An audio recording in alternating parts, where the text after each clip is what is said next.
एक हाथी अगर गिर रहा है उसको जितना एक्सेलरेशन लगेगा, एक चूहा भी आसमान से गिरेगा उसको भी उतना ही एक्सेलरेशन लगेगा। मतलब क्या रहा है भाई साहब, ये ऐसे में आ जाके ऐसा चला जाए। एक होता है हॉरिजॉन्टल, एक होता है वर्टिकल। हॉरिजॉन्टल वेलोसिटी जो होता है वो कांस्टेंट होता है, वर्टिकल वेलोसिटी वो होता है constant acceleration. Hello hello hello hello champions, कैसे हो आप लोग? बढ़िया हो ना? देखो हम लोग लेके आए हैं लेक्चर नंबर 3 इलेक्ट्रोस्टैटिक चैप्टर का, चैप्टर नंबर 1 क्लास 12। हमने लास्ट क्लास में देखा, हमने कूलम्ब्स लॉ के बारे में पढ़ा, उसके रिलेटेड कुछ न्यूमेरिकल भी किए। लेकिन सबसे बड़ा पॉइंट क्या है, अगर दो चार्ज किसी भी मीडियम में रहेंगे उनके बीच में जो फोर्स एग्जर्ट करता है उसका फोर्स का नाम है कूलम्ब्स लॉ। लेकिन बड़ा सवाल सबसे ये है कि इन दोनों के बीच में फोर्स जो गिरता है वो किस वजह से गिरता है, क्योंकि जब दो चार्ज किसी भी मीडियम में होते हैं उनके बीच में कोई कांटेक्ट नहीं होता है, फिर भी फोर्स गिरता है। तो उस चीज को समझाने के लिए एक नया कॉन्सेप्ट निकल के आ रहा है जिसका नाम है इलेक्ट्रिक फील्ड। इसका मतलब अगर कहीं पे भी इलेक्ट्रिक चार्ज रहेगा और उसके चारों तरफ उसके वजह से क्या इफेक्ट क्रिएट होंगे, उसको एक्सप्लेन करने के लिए हम या एक वेक्टर फील्ड का हेल्प ले सकते हैं, उसको बोलते हैं इलेक्ट्रिक फील्ड, या हम लोग एक स्केलर फील्ड का हेल्प लेते हैं, उसको बोलते हैं इलेक्ट्रिक पोटेंशियल। तो इलेक्ट्रिक फील्ड के बारे में हम लोग तो ये चैप्टर में पढ़ लेंगे, और जो इलेक्ट्रिक पोटेंशियल है इसको हम लोग चैप्टर नंबर 2 में पढ़ेंगे। तो आज क्या पढ़ेंगे हम लोग, इलेक्ट्रिक फील्ड क्या होता है, इलेक्ट्रिक फील्ड और डिफरेंट चार्ज सिस्टम क्या होता है, और उसके रिलेटेड कुछ न्यूमेरिकल। तो दिल थाम के बैठिए, जल्दी लेक्चर शुरू करते हैं। देखो ये है आपका लेक्चर नंबर 3। ओके, सो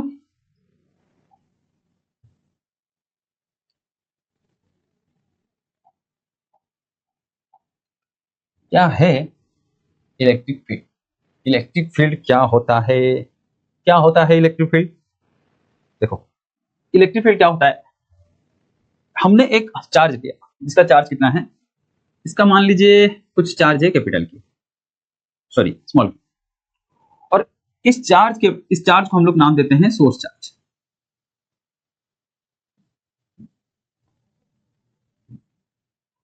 और यहां पे एक पॉइंट है P जो कि इस चार्ज से कुछ डिस्टेंस पे है। तो हम लोग चाहते हैं कि इसकी वजह से यहाँ पे इलेक्ट्रिक फील्ड है या नहीं, उसको टेस्ट करेंगे। देखो टेस्ट करने के लिए हमको एक दूसरा चार्ज लाना पड़ेगा, उसको बोलते हैं टेस्ट चार्ज, डिनोट करते हैं Q0 से। ये एक पॉजिटिव चार्ज है। टेस्ट चार्ज क्या होता है, एक पॉजिटिव चार्ज होता है जिसको हम लोग लाते हैं इस पॉइंट पे।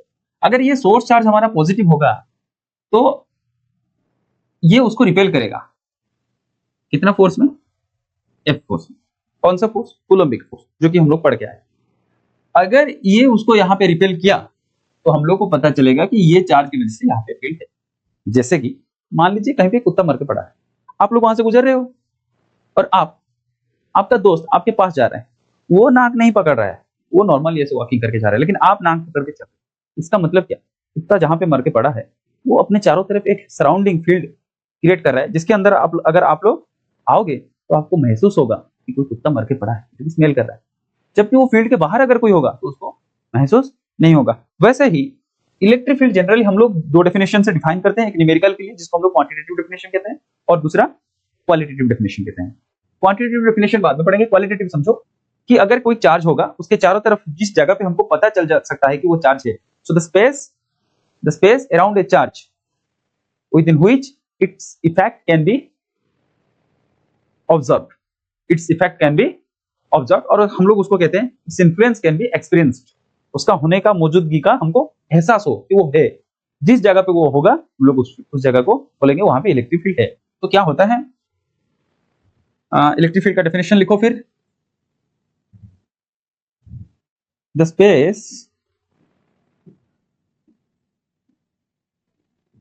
Space around a charge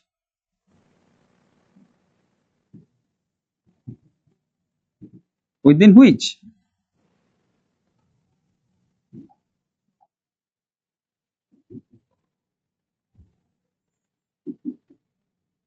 its effect can be experienced is known as what beta, known as electric field।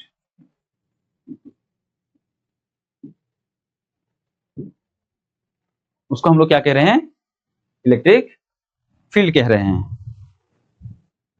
देखो ये एक सोर्स चार्ज है, ये एक टेस्ट चार्ज। टेस्ट चार्ज क्या होता है बेटा, टेस्ट चार्ज होता है स्मॉल पॉजिटिव चार्ज, और टेस्ट चार्ज क्या होता है, उसका वैल्यू इतना कम होता है कि वो इलेक्ट्रिक फील्ड को अफेक्ट ना करे, समझ रहे हो। तो इसको हम लोग ऐसे लिख सकते हैं कि अगर क्यू नॉट को हम लोग टेस्ट चार्ज मान रहे हैं, इसका क्या नाम है, test charge,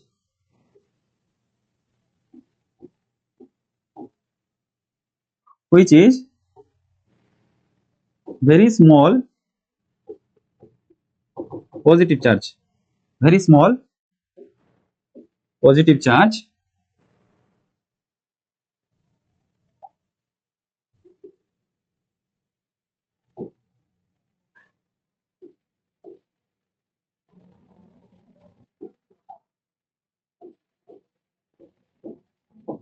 does not affect the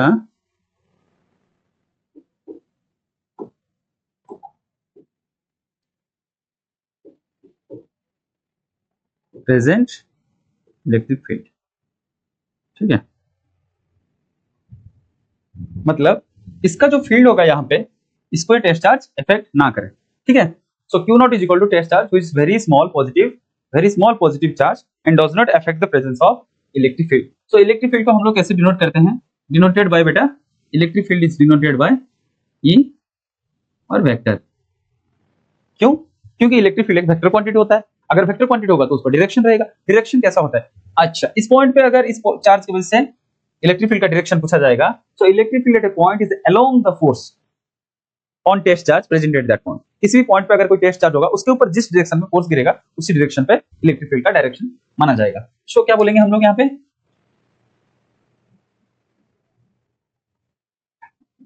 it is a vector quantity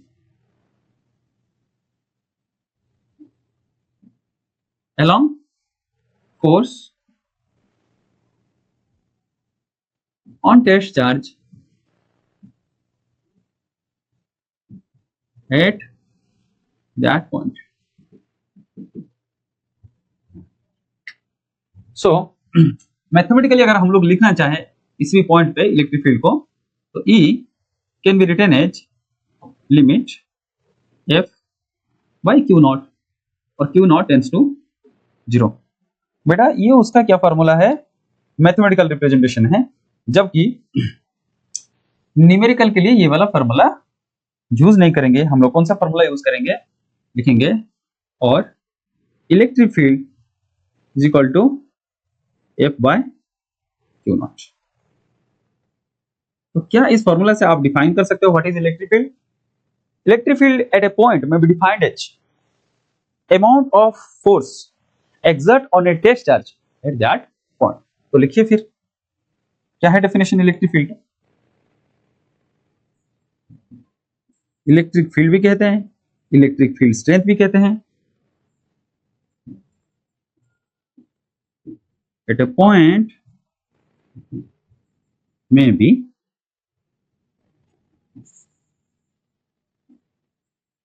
defined as force exert on a test charge जो कि पॉजिटिव होता है, test charge at that point. क्या आप लोग इसका ऐसा यूनिट लिख सकते हो, जी हाँ सर हमको ऐसा यूनिट निकालना आता है, बहुत आसान है। कितना है, फोर्स का क्या है न्यूटन और चार्ज का कूलम है, तो हम लोग उसको न्यूटन पर कूलम बोलते हैं। क्या बोलते हैं, न्यूटन पर कूलम बोलते हैं, नहीं तो न्यूटन कूलम इनवर्स बोलते हैं। एक और है वोल्ट मीटर, और इसको हम लोग जानेंगे कौन से चैप्टर में, चैप्टर 2 में कैसे आया वोल्ट मीटर। इसको भी याद रखिए। डायमेंशनल फॉर्मूला निकाल सकते हो, जी हाँ सर डायमेंशनल फॉर्मूला में हम लोग माहिर हैं। फोर्स का कितना हो जाएगा mlt -2, और चार्ज का कितना हो जाएगा 80। इसको निकालिए फिर कितना हो गया mlt -3 और a इनवर्स, और ये हो गया आपका डायमेंशनल फॉर्मूला। क्या आपको दिख रहा है चीजें।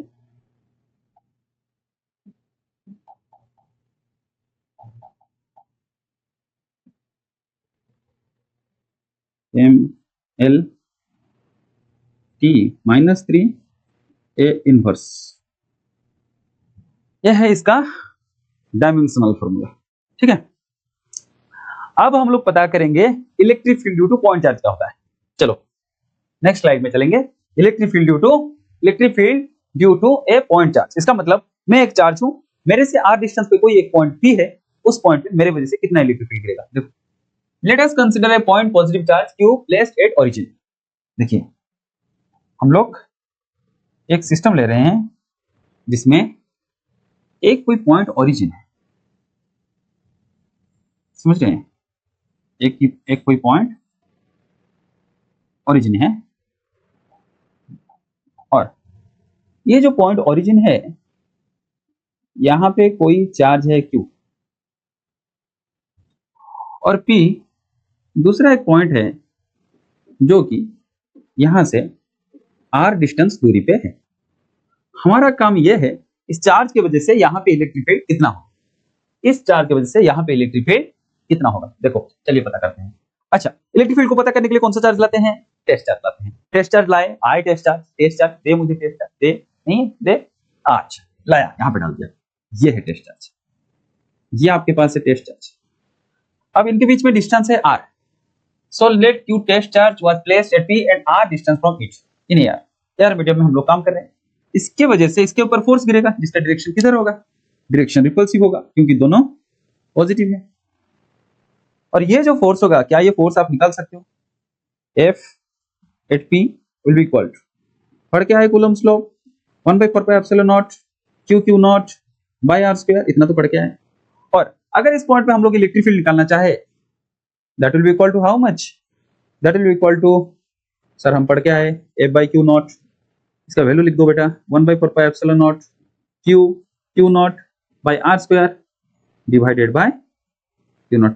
क्या होगा, अभी कैंसिल करना तो आता है आपको, कैंसिल करना आता है कि नहीं, चलो इसका जो वैल्यू आ जाएगा E due to point charge will be equal to 1/4πε0 Q by r square. क्या ये समझ में आया, क्या ये समझ में आया, E due to point charge क्या हो जाएगा, इतना हो जाएगा।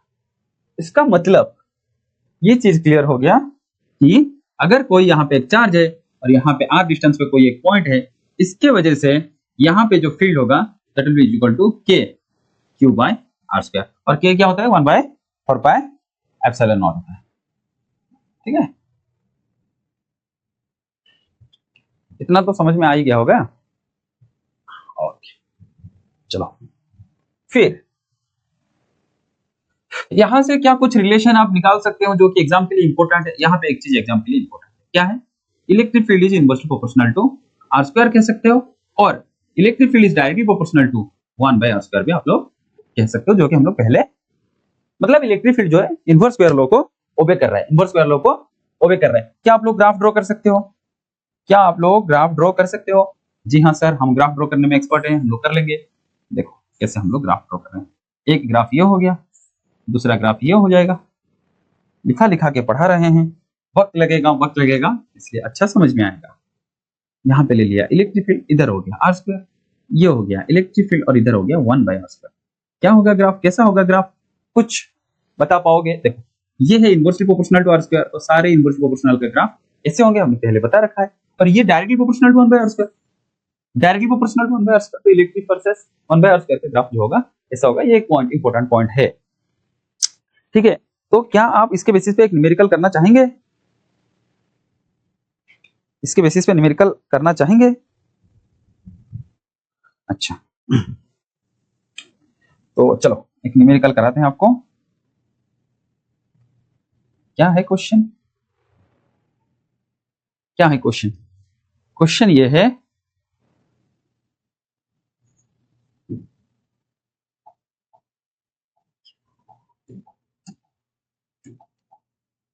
क्वेश्चन ये है, calculate electric field due to helium atom at 1 angstrom distance from it.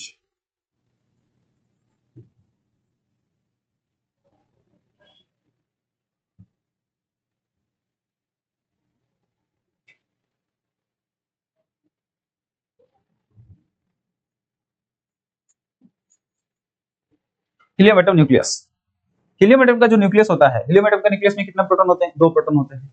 कितना चार्ज होगा? 2 × 1.6 × 10⁻⁻। तो जो हीलियम एटम होता है उसमें बेटा कितने प्रोटॉन होते हैं? 2 प्रोटॉन होते हैं। तो चार्ज कितना हो जाएगा?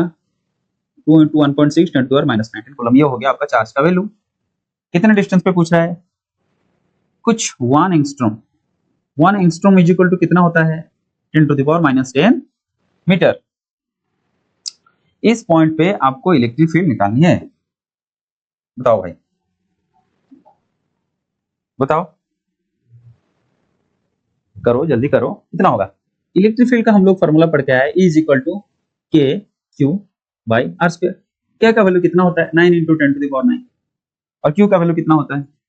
Q का वैल्यू लिख रखा है 3.2 10⁻⁻90 पॉजिटिव। और डिस्टेंस क्या होगा? डिस्टेंस कितना है? डिस्टेंस है 10⁻10 मीटर। उसका स्क्वायर करेंगे तो 10⁻20 मीटर। और इसको सॉल्व कर लिए तो हो गया आंसर। आ रहा है कि नहीं? आ जाएगा, आंसर आ जाएगा। कमेंट बॉक्स में बताइए आंसर कितना आया, कमेंट बॉक्स में बताइए। ठीक है, इस क्वेश्चन का आंसर बताइए। इसको हम लोग देते हैं क्वेश्चन नंबर अच्छा, इसको हम लोग देते हैं क्वेश्चन नंबर ए, क्लास में किए हैं जो। ठीक है, चलो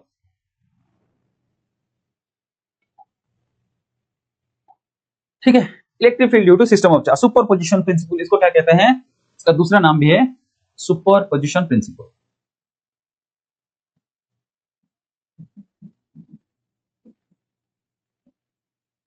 superposition principle of electric field. ठीक है, क्या बता रहा है? लेट अस कंसीडर एक सिस्टम में आपके पास n चार्ज है। क्या क्या चार्ज है? देखिए, ये Q1 चार्ज है, ये Q2 चार्ज है, ये Q3 चार्ज है, और सॉरी ये Q4 चार्ज है। मैं क्या बता रहा हूं, यहां पे एक पॉइंट है P, एक पॉइंट क्या है? P है, इसका vector.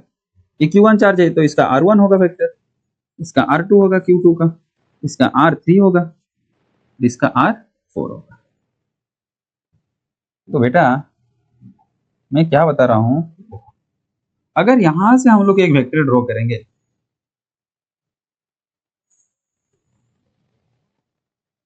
Direction of electric field, और Q2 का भी ड्रॉ करेंगे,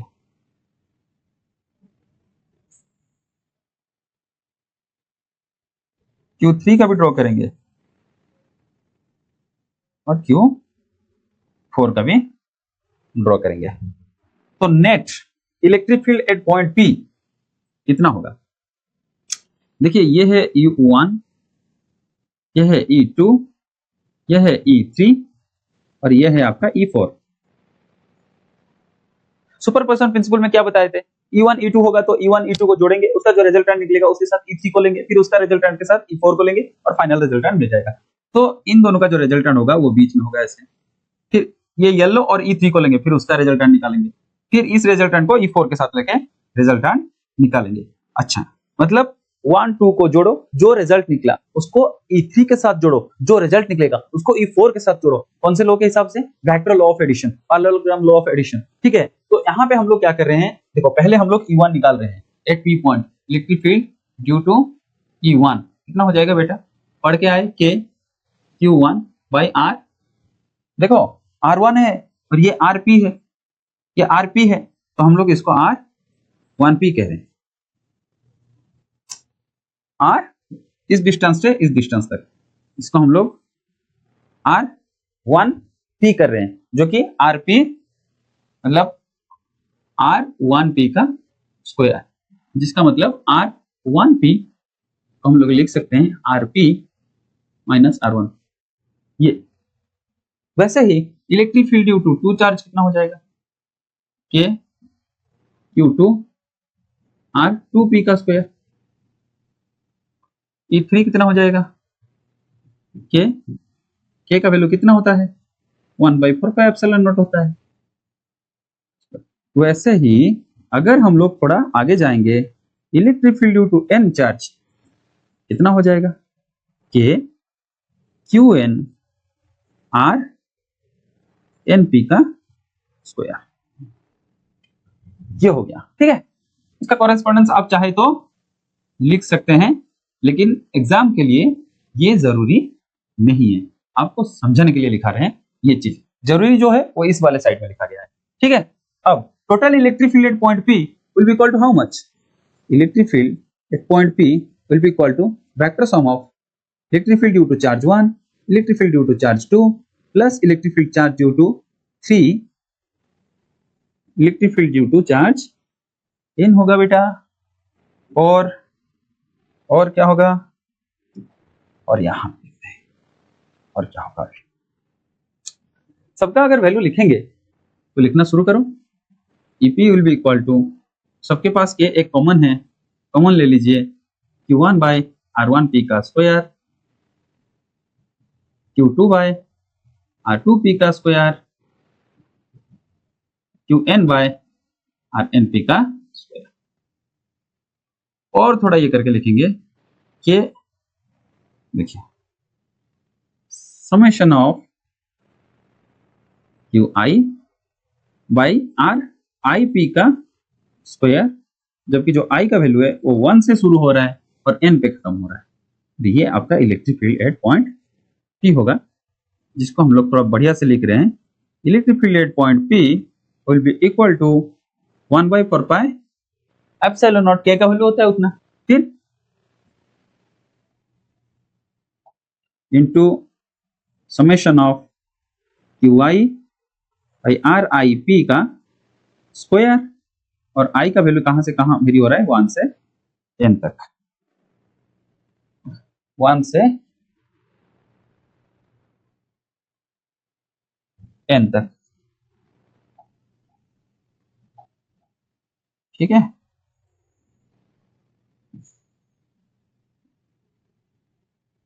चलो ये आपके आ गया electric field due to n system of charge, जिसको हम लोग सुपरपोजिशन प्रिंसिपल कहते हैं, ठीक है। सिंपल है, इसके लिए कंफ्यूज नहीं होना है। नेक्स्ट, इलेक्ट्रिक फील्ड लाइंस और लाइंस ऑफ फोर्स। ये तो हम लोग पढ़ लिए कि इलेक्ट्रिक फील्ड स्ट्रेंथ क्या होता है, electric field due to point charge क्या होता है, ठीक है। और इसके रिलेटेड जो न्यूमेरिकल है वो जाके हम लोग आगे कराएंगे, लेकिन अभी हमारे लिए इंपॉर्टेंट ये है कि what is electric lines, electric field lines और इलेक्ट्रिक लाइंस ऑफ फोर्स। ये एक बहुत इंपॉर्टेंट टॉपिक है, हर बार बोर्ड में इस टॉपिक पे क्वेश्चन आते रहते हैं, ठीक है। और चैप्टर 1 का हमने PYQ करा रखा है, जो आपको आई बटन पे मिल जाएगा, ठीक है। और इस चीज को आप लोग क्या कर सकते हो, वहां से जाके देख सकते हो, ठीक है। नहीं तो डिस्क्रिप्शन में डाल दूंगा उसका लिंक। प्लेलिस्ट होगा, उसमें भी बोर्ड के लिए PYQ करा रखा है चैप्टर 1 का। जब पूरा चैप्टर खत्म हो जाए आप वहां से भी पढ़ सकते हो पूरा चैप्टर का PYQs बढ़िया से। मैंने इतना देखा है कि सब लोग PYQs का जो डिफिकल्ट सवाल है उसको करा नहीं रहे हैं, क्योंकि वो ज्यादा टाइम लग रहा है, और ज्यादा टाइम लगेगा तो उसका जो वीडियो का लेंथ होता है वो बड़ा हो जाता है। इसलिए मैक्सिमम लोग जो है मैं देखा हूं कि करा नहीं रहा है, ताकि उनका वॉच टाइम आए, लेकिन वो नहीं चाहिए हमें। हमें चाहिए कि अच्छा कंटेंट, मतलब जो बढ़िया से करा रखा है, हमने सारा न्यूमेरिकल करा रखा है। अगर कोई क्वेश्चन छूट गया है तो आप लोग कमेंट सेक्शन में बता सकते हो, जाके PYQ के वो सीरीज में देखें, ठीक है। तो हाँ, ओके, इलेक्ट्रिक फील्ड लाइंस और लाइंस ऑफ फोर्स। क्या है electric field lines? Electric field lines क्या है, देखो इलेक्ट्रिक फील्ड लाइंस देखिए, मानिए आपने यहाँ पे कोई टेस्ट चार्ज छोड़ा, यहाँ पे कोई टेस्ट चार्ज जो होता है क्या होता है, पॉजिटिव चार्ज होता है, और उसने इस पॉइंट पे ऐसे पाथ पे मूव करना शुरू किया, ऐसे रैंडमली। आपने किसी टेस्ट चार्ज को एक इलेक्ट्रिक फील्ड में छोड़ा और उसने इस पाथ में जाना शुरू किया। So the path along which a electric test charge, the path along which a test charge tends to move if it was free to do so. अगर एक टेस्ट चार्ज को हम लोग इलेक्ट्रिक फील्ड के अंदर छोड़ेंगे, वो जिस रास्ते से जाएगा, जिस दिशा में जाएगा, जिस रास्ते से जाएगा, उस रास्ते को हम लोग बोलते हैं इलेक्ट्रिक फील्ड लाइंस और लाइंस ऑफ फोर्स। तो इलेक्ट्रिक फील्ड लाइंस क्या होता है, देखो वो क्या होता है बेटा, the path along which an electric test charge or along which a test charge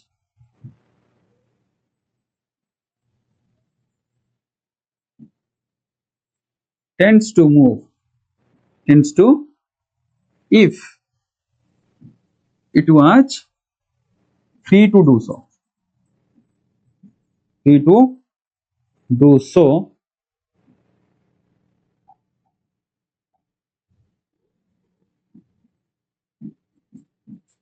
is known as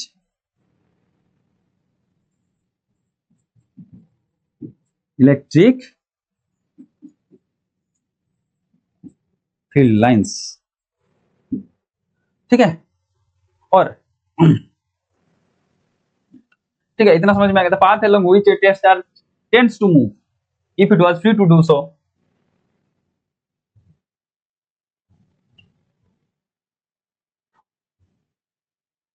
is known as what? Electric field lines। देखो, इलेक्ट्रिक फील्ड लाइंस के कुछ इंपॉर्टेंट प्रॉपर्टीज होते हैं, हम लोग वन बाय वन डिस्कस करेंगे। पहला property क्या है? They are very continuous and smooth curve, continuous and smooth curve without any break. Question mark क्या आ रहा है? व्हाई। क्वेश्चन मार्क क्या आ रहा है? व्हाई। ये बोर्ड में पूछता है बेटा कि they are continuous and smooth curve, why. Answer ये होगा बेटा, आपने देख के आया कि electric field is inversely proportional to r square. ये लिखेंगे पहले, क्या पढ़ लिखेंगे? As we know that electric field is inversely proportional to r square as r increases E gradually decreases. अगर आप आर धीरे धीरे बढ़ेंगे, एक लाइट जल रहा है, आप इससे धीरे धीरे दूर जा रहे हैं, तो उसका रोशनी धीरे धीरे कंटिन्यूअसली कम होगा ना, या बीच में गायब हो जाएगा फिर आ जाएगा, ऐसा तो नहीं होगा। तो वही लिखेंगे, electric field is inversely proportional to r square, so as r decreases continuous E also decreases continuously। इसीलिए बेटा इलेक्ट्रिक फील्ड जो होता है कंटिन्यूअस होता है, स्मूथ होता है। देखा, स्मूथ मतलब ऐसे ऐसे नहीं होंगे, स्मूथ, समझ रहे हो? स्मूथ होंगे विदाउट एनी ब्रेक, उसके बीच में ब्रेक नहीं आएगा क्योंकि ये कंटिन्यूअसली डिक्रीज करेगा। appears to be start from positive charge ends at negative charge। Electric field जो होता है शुरू कहां से होता है? पॉजिटिव पॉइंट से शुरू होता है, और एंड कहां पे होता है? नेगेटिव पॉइंट पे। Tangent to the field at any point gives the direction of electric field at. अगर आपको यहाँ पे इस पॉइंट पे what is the direction of electric field, इस पॉइंट पे what is the direction of electric field, इस पॉइंट पे टेंजेंट ड्रॉ करेंगे। ये मान लीजिए पी पॉइंट है, इलेक्ट्रिक फील्ड एट पी। ये क्या हो गया? ये मान लीजिए आपका पी पॉइंट है, ये हो जाएगा इलेक्ट्रिक फील्ड एट पी। इस पॉइंट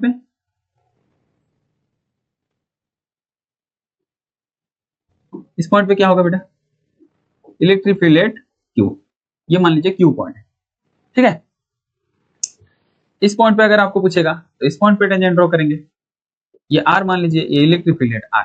शो किसी भी पॉइंट पे अगर इलेक्ट्रिक फील्ड का आपको डायरेक्शन पूछे, उस पॉइंट पे आपको सीधा टेंजेंट ड्रॉ करना है। टेंजेंट क्या है? क्लास 1 10th में तो पढ़ के आया है ना? नहीं आया क्या? अच्छा, भूल गया है क्या? याद दिला देते हैं। टेंजेंट एक लाइन है जो कि एक कर्व को एक पॉइंट में टच करता है, इंटरसेक्ट करता है, ठीक है। Show electric field lines never intersect each other. ये एक इंपॉर्टेंट पॉइंट है। क्या है? Electric field line never intersect each other. अगर आप लोगों ने इसको लिख लिया है, अगर लिखा नहीं तो लिख लो, मैं इस जगह पे ही आपको समझाने वाला हूं ये सारा पॉइंट, ठीक है, क्योंकि नेक्स्ट स्लाइड जो है कुछ और है। स्क्रीनशॉट ले लो इसको। चलो हम लोग समझते हैं एक एक पॉइंट क्या है। Electric field line never intersect, ये हमेशा बोर्ड में आता रहता है, why electric field line never intersect. देखो हमने अभी क्या पढ़ के आया, इलेक्ट्रिक फील्ड लाइन अगर इंटरसेक्ट करेगा, ये मान लीजिए एक लाइन है, अच्छा, ओहो सॉरी, मानिए, क्या मानिए, मानिए इलेक्ट्रिक फील्ड लाइन इंटरसेक्ट कर रहा है। ये एक इलेक्ट्रिक फील्ड हो गया, ये दूसरा इलेक्ट्रिक फील्ड हो गया। इस पॉइंट पे दोनों इंटरसेक्ट कर रहे हैं, ये इधर जा रहा है और ये किधर जा रहा है? इधर जा रहा है। इसको हम लोग इलेक्ट्रिक फील्ड 2 कह रहे हैं और इसको कह रहे हैं 1। ये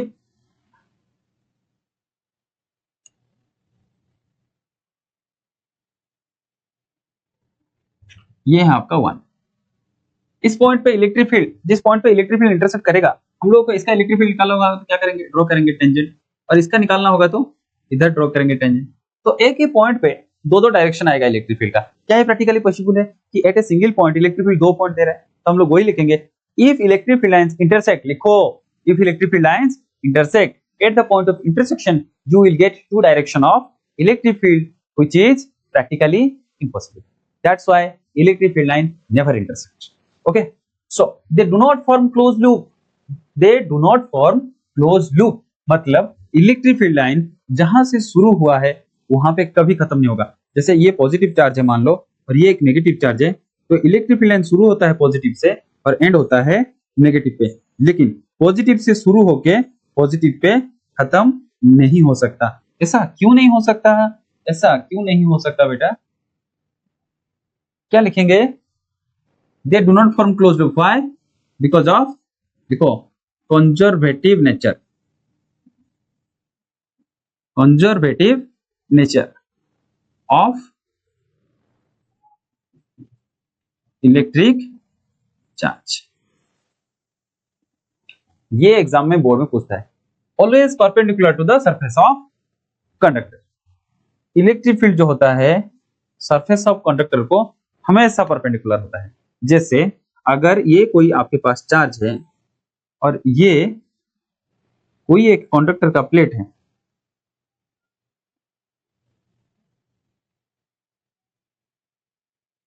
अगर आपको पूछा जाए इसके वजह से इलेक्ट्रिक, ये कंडक्टर प्लेट है,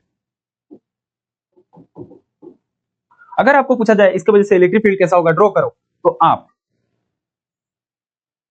ऐसे ड्रॉ करना, मतलब आप जो इलेक्ट्रिक फील्ड ड्रॉ करोगे वो सरफेस ऑफ कंडक्टर को 90 डिग्री होना चाहिए। यही तो है परपेंडिकुलर टू कंडक्टर। और ये सवाल बोर्ड में आ चुके हैं।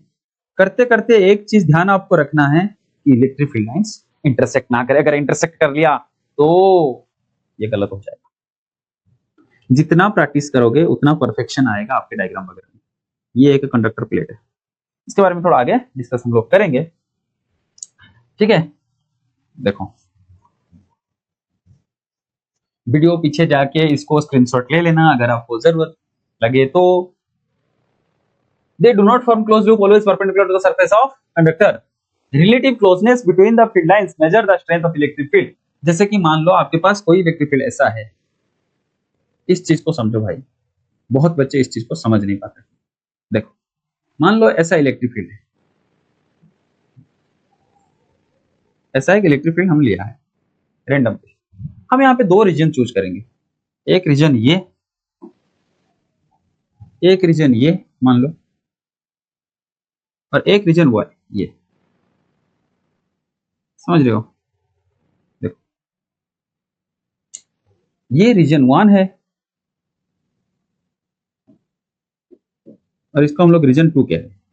मान लीजिए इधर इलेक्ट्रिक फील्ड E1 है और इधर E2।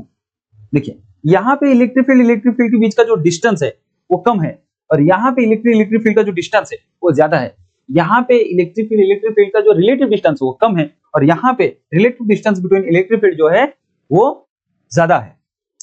इसीलिए जहां पे इलेक्ट्रिक फील्ड क्लोज होंगे वहां पे इलेक्ट्रिक फील्ड का स्ट्रेंथ ज्यादा होगा, और जहां पे इलेक्ट्रिक फील्ड अपार्ट होंगे वहां पे strength of the electric field कम होगा। So relative separation between electric field tells about the strength of electric field. The closer field gives more electric field strength and farther field gives low electric field strength. Okay, so relative closeness between gives the measure of the strength. Okay, हम लोग क्या बोलेंगे, the relative closeness, closer field means high strength. That means यहाँ पे अगर electric field close है, यहाँ पे इलेक्ट्रिक फील्ड मान लीजिए E1 है और यहाँ पे इलेक्ट्रिक फील्ड E2 है, तो इलेक्ट्रिक फील्ड कहाँ पे ज्यादा होगा बेटा, इलेक्ट्रिक फील्ड का स्ट्रेंथ जो होगा वो 1 रीजन पे ज्यादा होगा, क्योंकि यहाँ पे ये जो डिस्टेंस है ये क्या है, कम है, और यहाँ पे क्या है, ज्यादा है। Relative distance between the electric field क्या है, ज्यादा है। तो जहां पे इलेक्ट्रिक फील्ड क्लोज होंगे वहां पे strength of the electric field क्या होगा बेटा, ज्यादा होगा। समझ में आ गया होगा आप लोगों को शायद, ठीक है। और अभी क्या पढ़ेंगे हम लोग, gives the measure of the strength they have, अच्छा इस डायग्राम को देखो, ये हमने एनसीईआरटी से उठाया हुआ है। एक P1 रीजन है, एक P2 रीजन है, ठीक है। अगर ये है, एक रीजन है R और ये एक रीजन है S, ये वाला जो रीजन है ये है R और ये वाला जो रीजन है S, तो कहां पे इलेक्ट्रिक फील्ड का स्ट्रेंथ किधर ज्यादा होगा, R पे या S पे? कमेंट पे बताओ, कमेंट पे बताओ बेटा, कमेंट पे बताओ कि कहां पे आपको इलेक्ट्रिक फील्ड का जो स्ट्रेंथ है वो ज्यादा मिलेगा। ठीक है, और एक केस यहां पे निकल के आता है,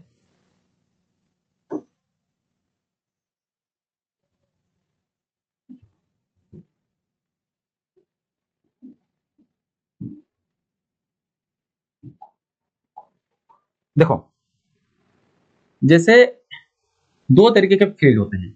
एक होता है ये जो फील्ड है, देखो इस चीज को समझो,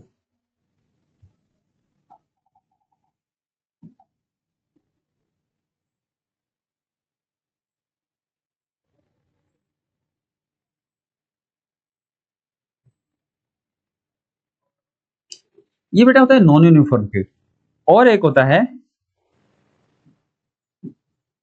यूनिफॉर्म फील्ड,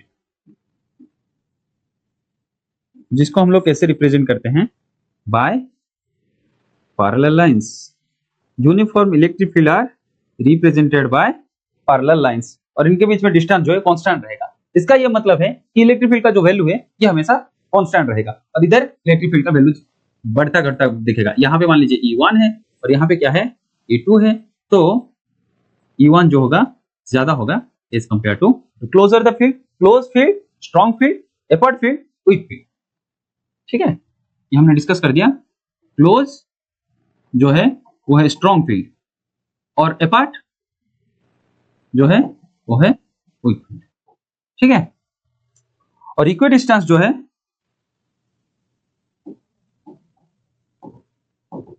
इक्वी डिस्टेंस मतलब यूनिफॉर्म फील्ड, जिसपे इलेक्ट्रिक फील्ड का जो वैल्यू होगा वो कांस्टेंट रहेगा, चेंज नहीं होगा। इधर आपको इलेक्ट्रिक फील्ड जितना मिलेगा, इधर भी आपको इलेक्ट्रिक फील्ड उतना ही मिलेगा। Electric field is constant. They have tendency to contract length wise and expand lateral. They have tendency to contract length wise और एक्सपांड साइड वाइज और लेटरली। इसका क्या मतलब है, हम लोग जाके ये पॉइंट को जो है थोड़ा आगे मैं डिस्कस करूंगा, आगे मतलब यहाँ पे इस स्लाइड पे डिस्कस करूंगा। देखो डिफरेंट डिफरेंट चार्ज सिस्टम के लिए हमको इलेक्ट्रिक फील्ड लाइंस जो है ड्रॉ करना रहेगा। ये भी एग्जाम में कभी कभार पूछ लेता है, इसको भी थोड़ा सा करा लेते हैं। देखो हमने क्या पढ़ के आया, electric field is positive charge के लिए क्या होगा, आउटवर्ड होगा।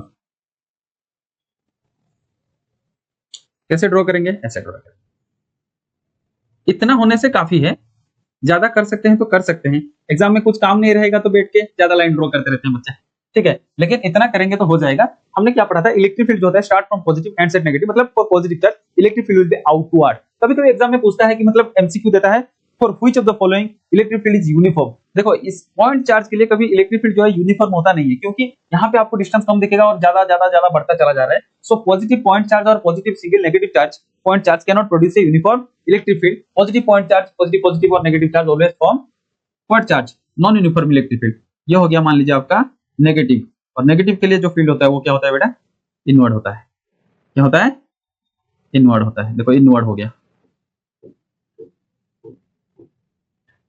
ठीक है। इलेक्ट्रिक फील्ड जो नेगेटिव चार्ज के लिए होता है क्या होता है, इनवर्ड होता है।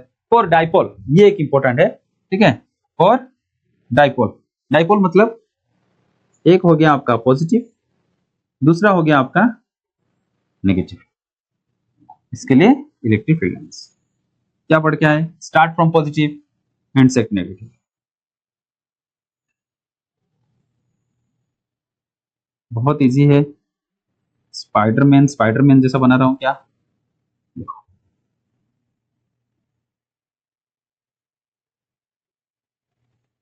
देखो मैं चाहता तो पहले से स्लाइड प्रिपेयर करके रखता और आपको दिखा देता। मैं चाहता हूं कि आप मेरे साथ लिखते लिखते पढ़ो, मतलब पढ़ते पढ़ते लिखते लिखते चलेंगे हम लोग, लिखेंगे भी और पढ़ेंगे भी। देखो पॉजिटिव से शुरू होकर नेगेटिव की तरफ जा रहा है, और लेंथ, ये जो है लेंथ, अगर ज्यादा फील्ड ऐसे रहेंगे, अगर ऐसे रहेंगे दोनों पॉजिटिव और नेगेटिव, थोड़ा कंट्रैक्ट हो जाएंगे, लेंथ वाइज कंट्रैक्ट हो जाएंगे। और लेंथ वाइज अगर फील्ड कंट्रैक्ट हो रहे हैं, इसका मतलब वो दो चार्ज के बीच में अट्रैक्शन दिखा रहे हैं। जैसे हम लोग इसको डाइपोल कहते हैं, पॉजिटिव नेगेटिव, वो अट्रैक्ट करेंगे इच अदर। तो कॉन्ट्रैक्ट लेंथ वाइज। अगर जैसे मान लो आप ट्रेन में कहीं जा रहे हो, एक छोटा सा एग्जांपल, मान लो ट्रेन में कहीं जा रहे हो, आप यूपी से हो, यूपी में आपको दिखेगा लखनऊ पे, आप उससे बात नहीं करेंगे, लेकिन आप तमिलनाडु पे हो, ठीक है, और तमिलनाडु पे ट्रेन पे कहीं ट्रैवल कर रहे हो, आपसे आपका स्टेट का कोई आदमी दूर बैठा है, आप थोड़ा सा मतलब बात करते करते उसका सुन लिए, वो बात कर रहा है फोन पे, आप सुन लिए, और आप उसको फोन काटने के बाद पूछ रहे हैं आप यूपी से हो, बोल रहे हैं हाँ, फिर आप क्या बोलेंगे, हाँ भाई हम भी यूपी से हैं, फिर थोड़ा पास आ जाएंगे, करीब आ जाएंगे, साथ में बैठ के बातचीत करना शुरू करेंगे। जबकि वही आदमी अगर आपका यूपी में होता तो आप उससे बात नहीं करते। मतलब आपके बीच में अगर लेंथ कंट्रैक्शन आ रहा है ना, थोड़ा सा मतलब लगाओ, थोड़ा ज्यादा फील्ड होंगे ना, अट्रैक्ट करेंगे ऐसे पॉजिटिव से निकल के नेगेटिव की तरफ, तो थोड़ा ज्यादा फील्ड से कंट्रैक्ट हो जाएंगे, दब जाएंगे, ताकि ज्यादा फील्ड आ जाए उनके बीच में। और वो क्या कर रहा है, अट्रैक्शन शो कर रहा है, पास आ रहे हैं, मतलब दोनों चल पास आ सकते हैं। सो ये क्या है, length wise contract dipole. So attract dipole के फील्ड जो होता है they are length wise contract, so attraction. तो जो इलेक्ट्रिक फील्ड का जो हमारा था property last, they have tendency to contract length wise. Contract length wise मतलब attraction. shows attraction and expand laterally for unlike charges and like मतलब tendency to contract length wise contract करेंगे किस charge के लिए, अनलाइक चार्ज के लिए। Unlike charge जो होता है पॉजिटिव नेगेटिव, वो क्या करेंगे, अट्रैक्ट करेंगे, और लाइक चार्ज होते हैं उनके लिए एक्सपांड करेंगे। कैसे एक्सपांड करेंगे, देखिए हमने एक 2 लाइक चार्जेस लिया, ठीक है, देखिए मानिए हमने कोई पॉजिटिव चार्ज किया तो, ठीक है, तो इसके लिए क्या होगा, फील्ड जो होंगे रिपेल करेंगे, दूर भागेंगे, पास नहीं आएंगे, दुश्मन बन जाएंगे एक दूसरे का, जानी दुश्मन, वो मेरा जानो दुश्मन है सर, आप उसके बारे में बात मत कीजिए, मुझे अच्छा नहीं लगता, ऐसे होंगे, ठीक है। एक चीज ध्यान रहे, पॉजिटिव के लिए आउटवर्ड होगा और कोई दो फील्ड इंटरसेक्ट नहीं होना चाहिए। क्यों नहीं इंटरसेक्ट करेंगे, और इनके बीच में जो पॉइंट होगा एक, जिस पॉइंट पे इलेक्ट्रिक फील्ड जीरो होगा, हम लोग उसको न्यूट्रल पॉइंट भी कहते हैं, ठीक है, जहां पे फील्ड जीरो होगा। हमने पॉजिटिव चार्ज के लिए ड्रॉ कर दिया, क्या आप नेगेटिव चार्ज के लिए ड्रॉ कर सकते हैं? मैं चाहूंगा कि आप इसको कोशिश कीजिए। कुछ नहीं होगा बेटा, वैसा ही फील्ड होगा, बस फर्क सिर्फ उतना होगा डायरेक्शन में। और ये क्या कर रहे हैं, लिटरली एक्सपांड कर रहे हैं,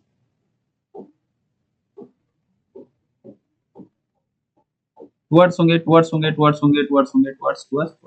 और ये दो नेगेटिव चार्ज के लिए, ठीक है। ये अलग सिस्टम है, ये अलग सिस्टम है। ये कौन आ गया भाई, ये कौन कलाकारी दिखा के चला गया? हम इतना मेहनत से कोशिश करके बच्चों को पढ़ा रहे हैं, भाई कीड़ा चला गया न्यूट्रल पॉइंट बीच में। बहुत खतरनाक दिख रहा है भाई, लग रहा है ऐसे कोई थंडर मार दिया बीच में। हाँ ये अलग सिस्टम है, ये अलग सिस्टम। प्लेन कंडक्टर के लिए कैसा होगा, जैसे आप मानिए कोई प्लेन कंडक्टर है आपके पास, ठीक है, ये कोई कंडक्टर है, अरे यार भाई साहब थोड़ा बन जाओ,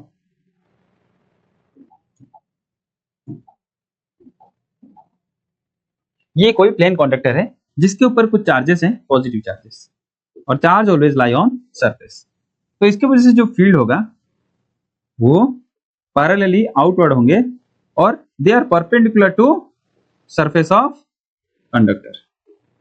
देख रहे हो बेटा क्या कर रहा है मेरा पेन, कभी कभी कलर उसका गायब हो जाता है। कहाँ भाई, क्यों ऐसे परेशान कर रहे हो भाई?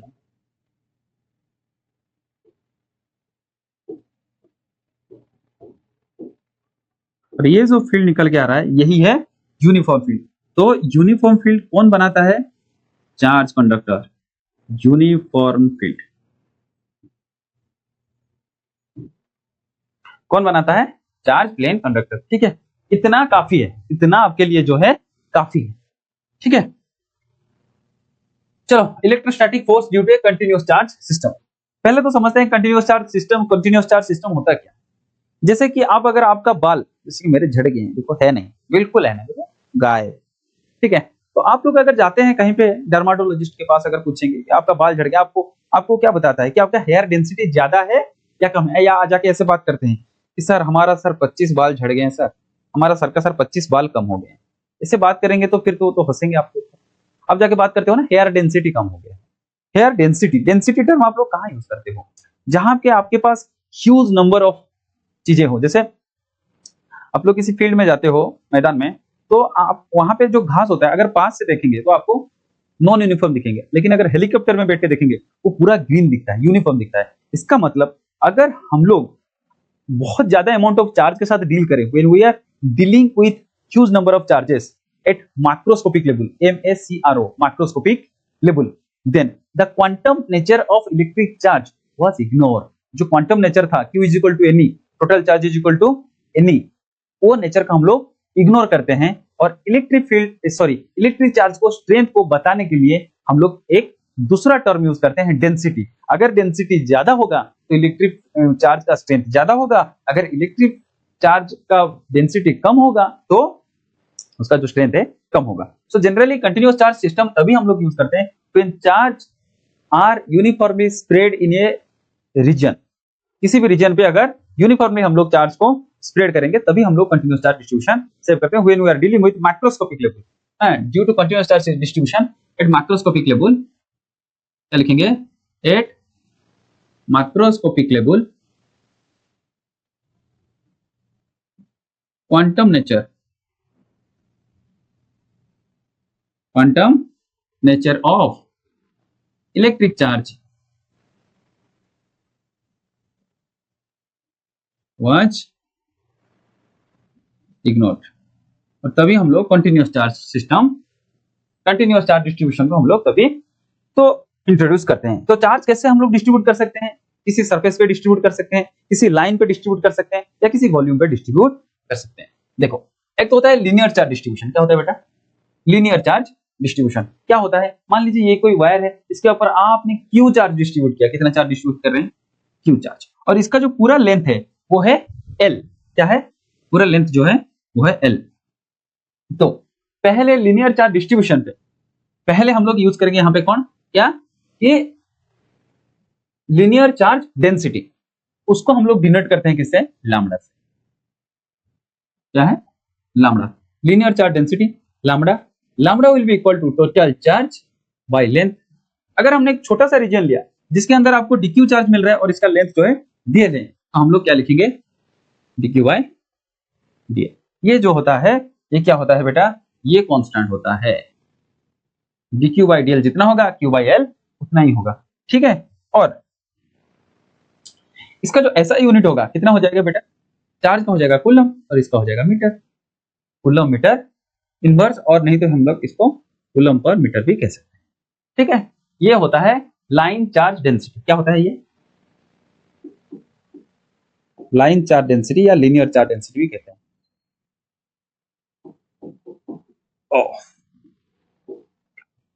ठीक है। इसको हम लोग लैम्डा से डिनोट करते हैं। और ये लाइन चार्ज डेंसिटी की वजह से अगर किसी पॉइंट P पे है और इस पॉइंट पे आपको फोर्स कितना गिरेगा, फोर्स कितना गिरेगा, तो पहले इस पॉइंट पे आप क्या करेंगे बेटा? ये मान लीजिए आपका R है। क्या है? R। तो इस पॉइंट पे फोर्स कितना होगा? Force will be equal to Q not into electric field. और इलेक्ट्रिक फील्ड का वैल्यू आप लोग कैसे लिखेंगे? इलेक्ट्रिक फील्ड का वैल्यू कैसे लिखेंगे? लिखेंगे बेटा K integration of dq by r square. और ये जो dq है, इस dq का वैल्यू आप यहां से निकाल सकते हैं। क्या? dq is equal to lambda into D.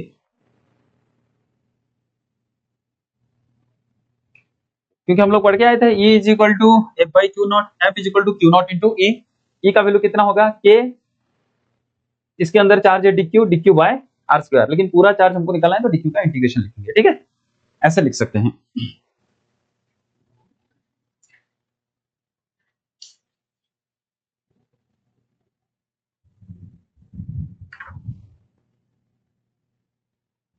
चलो फिर सरफेस चार्ज डिस्ट्रीब्यूशन। अगर चार्ज पूरा सरफेस पे डिस्ट्रीब्यूट होगा तो सरफेस चार्ज डिस्ट्रीब्यूशन को हम लोग सरफेस चार्ज डेंसिटी बोलते हैं, लैम्डा। इसको क्या बोलते हैं? Surface charge density. इसका डेफिनेशन अगर पूछेगा आप लोग लिख सकते हो। इसका line charge density it is a charge per unit length, ऐसे लिखेंगे चार्ज पर यूनिट लेंथ, इसको हम लोग लिखेंगे charge per unit surface area.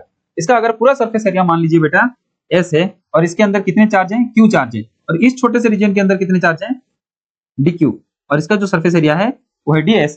तो surface charge density will be equal to lambda is equal to total charge कितना है बेटा, क्यू बाई सरफेस एरिया, नहीं तो डी क्यू। और ये सब फार्मूला मैं आगे जाके यूज करने वाला हूं। इसका जो एसआई यूनिट होगा क्या होगा बेटा, इसका होगा coulomb, coulomb metre square inverse. ठीक है, फोर्स वैसे ही लिख सकते हैं। ठीक है, और यहाँ पे डीक्यू का वैल्यू कितना आएगा, डीक्यू का वैल्यू आएगा सिग्मा, इसको बोलते हैं लैम्बडा, इसको बोलते हैं sigma, lambda ds, sorry sigma ds होगा। और वैसे ही इधर force will be equal to, अगर ये आर वेक्टर होगा तो force will be equal to Q not K, जिसका वैल्यू होता है, क्या होता है वैल्यू उसका, 1/4 pi epsilon not r square, और जिसको हम लोग थोड़ा और एलाबोरेट करेंगे लिखेंगे तो क्यू नॉट के, और डीक्यू का वैल्यू लिखेंगे lambda ds, lambda ds by r square, ऐसे लिख सकते हैं। ठीक है, वैसे ही वॉल्यूम चार्ज डिस्ट्रीब्यूशन, बेटा वॉल्यूम चार्ज डिस्ट्रीब्यूशन क्या होता है, देखो volume charge distribution, when charge is distributed over a volume uniformly, इसका क्या होगा, इसका चार्ज का स्ट्रेंथ को डिफाइन करने के लिए हम लोग यूज करते हैं रो। क्या यूज करते हैं, इसका क्या नाम है, इसका नाम क्या है, लिख लो भाई, तुम लोग भूलने में माहिर हो, सिग्मा, इसका है लैम्बडा, लैम्बडा, और इसका है रो, रो यूज करते हैं इसका। ठीक है, और अच्छा तो इसका मान लो जो टोटल चार्ज क्या है, क्यू है, डिस्ट्रीब्यूटेड इन वॉल्यूम कितना है, वी है, और इसके अंदर चार्ज कितना है, डीक्यू चार्ज है, और इसका वॉल्यूम कितना है, डीवी है, ये छोटा सा रीजन। तो वॉल्यूम चार्ज डेंसिटी को हम लोग कैसे डिनोट करते हैं, रो इज इक्वल टू हो जाएगा चार्ज बाय वॉल्यूम, और हो जाएगा डीक्यू बाय डीवी। डेफिनेशन बेटा वही रहेगा, amount of charges present per unit volume, amount of charges, what is volume charge density, volume charge density is what, amount of charges present for unit volume, for unit volume। ऐसा unit लिख सकते हो बेटा, ऐसा unit क्या होगा, charge का होता है कूलम, और वॉल्यूम का होता है length into breadth into height metre cube. तो हम लोग क्या लिखेंगे, ऐसा यूनिट क्या हो जाएगा, कूलम पर मीटर। अगर इस पॉइंट जो कि आर डिस्टेंस पे है यहां से कोई टेस्ट चार्ज रखेंगे हम लोग, इसके ऊपर फोर्स कितना गिरेगा, ये जो फोर्स होगा इसका भी वैसा ही होगा, force is equal to Q not, value के का लिख देते हैं 1/4 pi epsilon not into integration of d Q by r square, जिसको हम लोग लिखेंगे Q not by 4 pi epsilon not into dq का वैल्यू कितना हो जाएगा बेटा, डीक्यू का हो जाएगा रो डीवी, तो आर फिर dv by r square. Okay, ठीक है, ये आपका चीजें आ गया। जनरली ये सब फॉर्मूला में इंपॉर्टेंट कौन सा है, हमने बॉक्स कर दिया है, ये बॉक्सेस फॉर्मूला आपको काम में आने वाले हैं बोर्ड लेवल पे। ठीक है, बाकी सब थोड़ा एडवांस लेवल पे जाएंगे तो यूज हो जाएगा।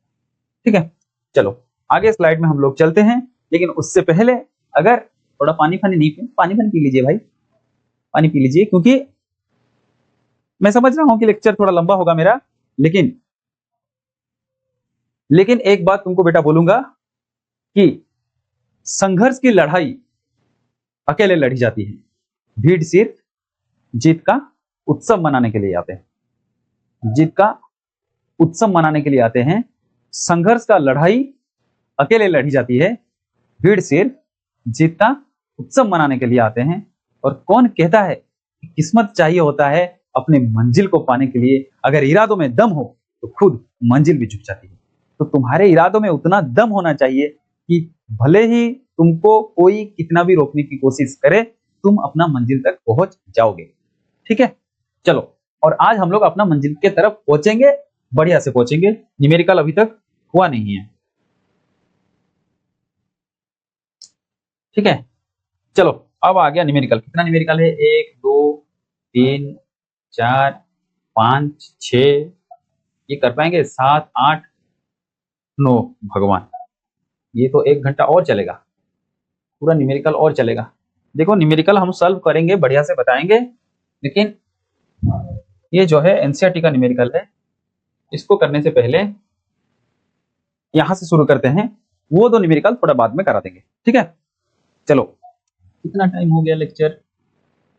1 घंटा हो गया।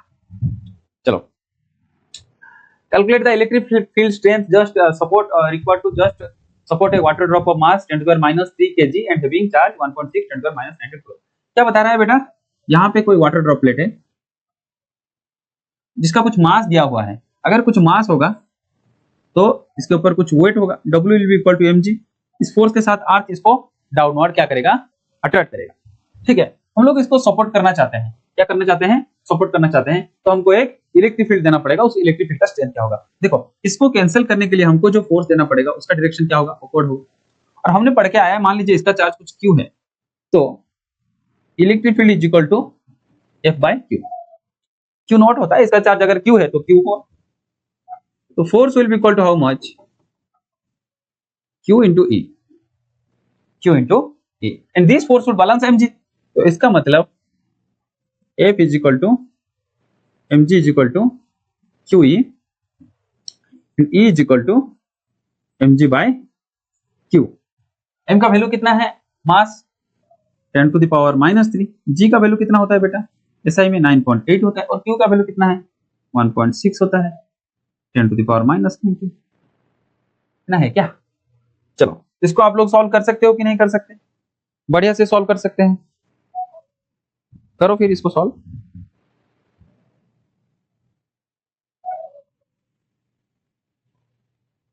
करो भाई, ये डेसिमल हटाया, इधर हटाया, ये हो जाएगा 10, फिर हो जाएगा 10, 10 कैंसल। इसका मतलब 98/16 इंटू 10⁻³ प्लस 9 10। ओके, फिर 98/16 हो जाएगा, फिर इसको सॉल्व कर लो। 49/8 हो जाएगा इंटू 10⁻+ 16।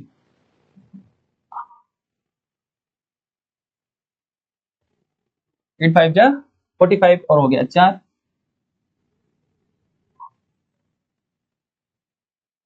फाइव पॉइंट हो जाएगा क्या?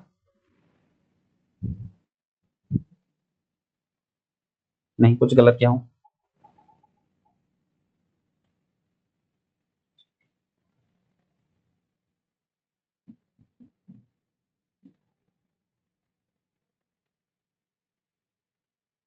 इतना हो जाएगा क्या? निकाल रहे हैं इलेक्ट्रिक फील्ड, तो क्या हो जाएगा? न्यूटन पर कूलम। बताइए मुझे आंसर सही है कि नहीं है?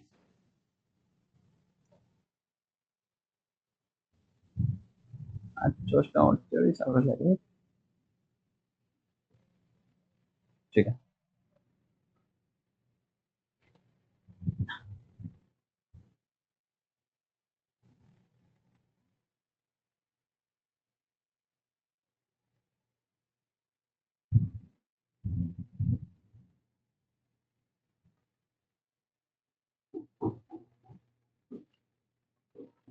calculate the electric field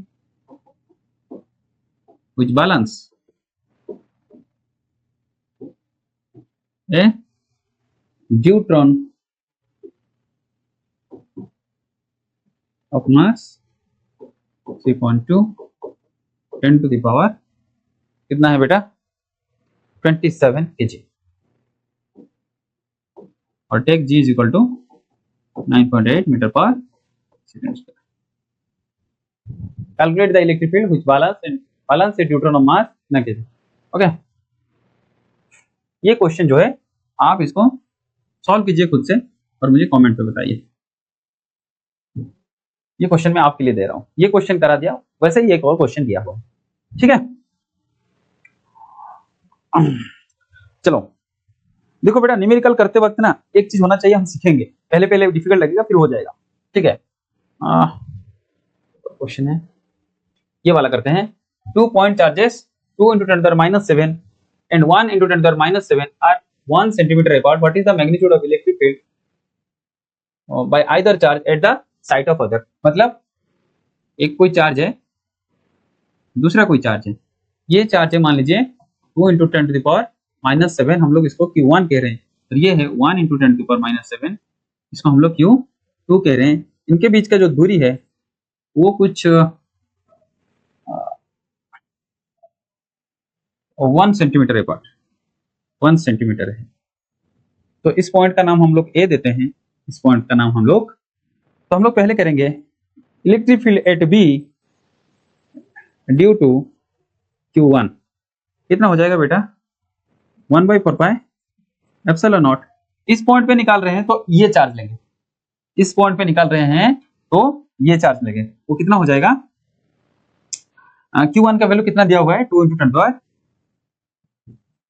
minus 7 और डिस्टेंस का square 1 into 10 to the power minus 2 का स्क्वायर, देखिए 9 into 10 to the power 9, फिर 2 into 10 to the power minus 7, फिर ये हो जाएगा 10 to the power minus 2 का minus 4। ठीक है, इसको अगर सॉल्व कर देंगे तो ये हो जाएगा 18 10 to the power 9 minus 7 plus 4, कितना हो गया 13 5 6,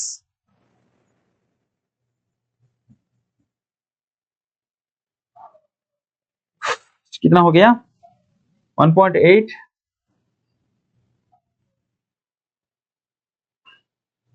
1.8 9 2 6 7, इतना हो जाएगा। इलेक्ट्रिक फील्ड निकाल रहे हैं तो न्यूटन पर। ऐसे ही क्या E at A due to Q2 निकाल सकते हैं, मतलब इस पॉइंट पे इसके वजह से क्या हो जाएगा K Q2 बाय R का स्क्वायर। क्या आप लोग वैल्यू डाल के मुझे बता सकते हैं इसका आंसर कितना होगा, क्या इसका आंसर आप लोग बता सकते हैं कितना होगा, इसको सॉल्व कीजिए बेटा, सॉल्व करके कमेंट बॉक्स में आंसर डालिए। नेक्स्ट क्वेश्चन आइए, 2 point charge plus 10 to the power minus 19 coulomb and plus 20 into 10 to the power minus 19 coulomb are separated by distance 2 meter. Find the point on the joining them at which electric field intensity is 0. क्या question बता रहा है, एक point है,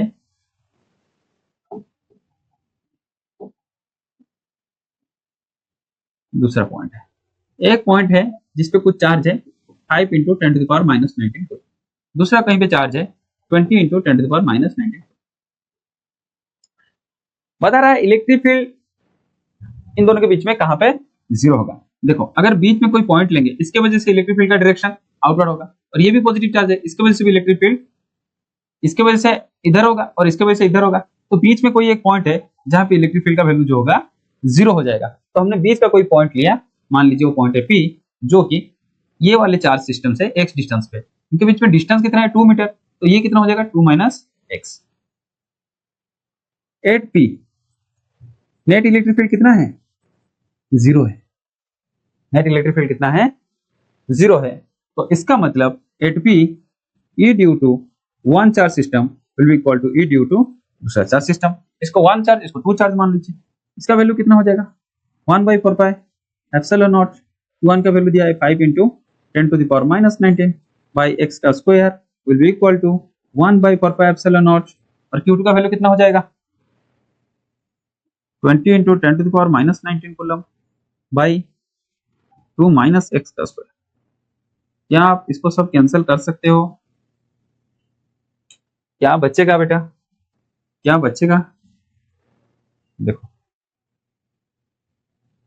5 को अगर cancel कर देंगे तो ये हो जाएगा 4, तो ये रहेगा 2 minus x का whole square is equal to 4 into x square.